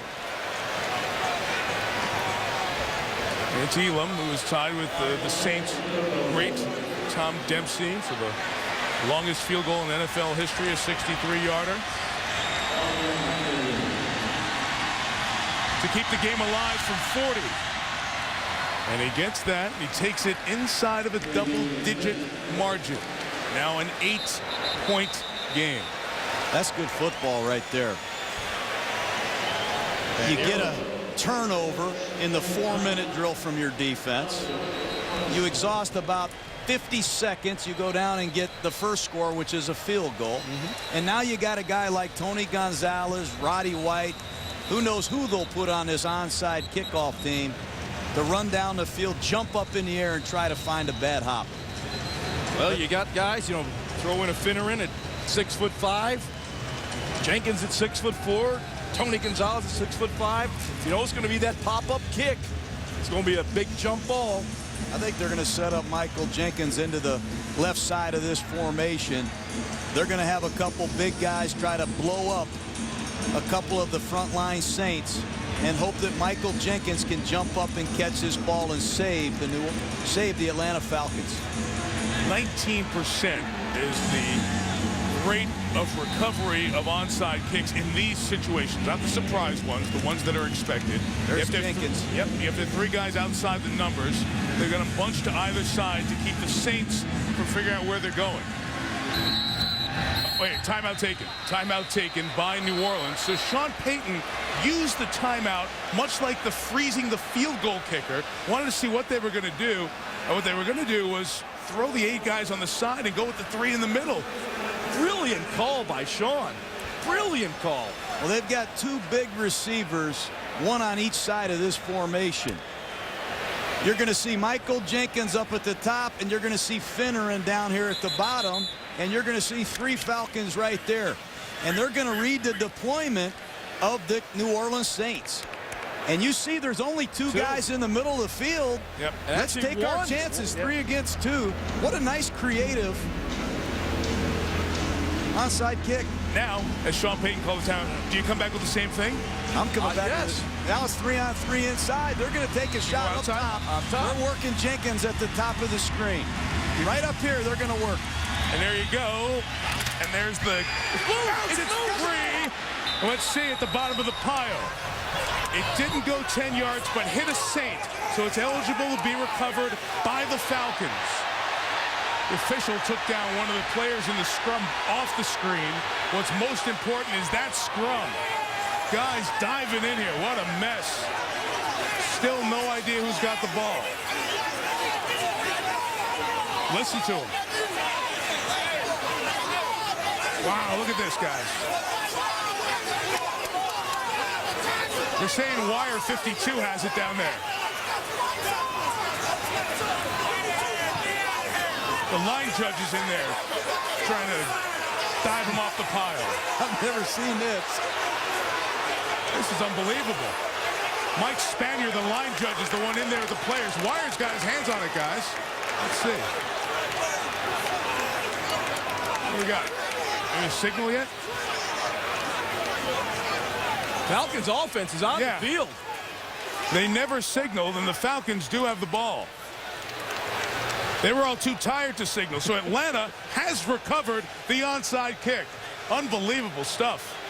Ball short hop. David Thomas right there. And you see the wedge get blown up. The ball's kicked off. What a play. And it's the same guy who caused the fumble earlier, Coy Wire. What a job. 26 seconds left. They need a touchdown. Great design.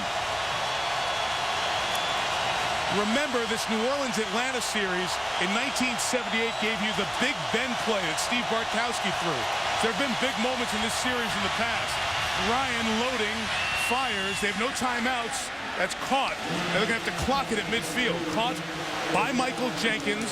Maybe they'll get 11 seconds left. Exactly 11. Well, now they're in a position to throw it to the end zone.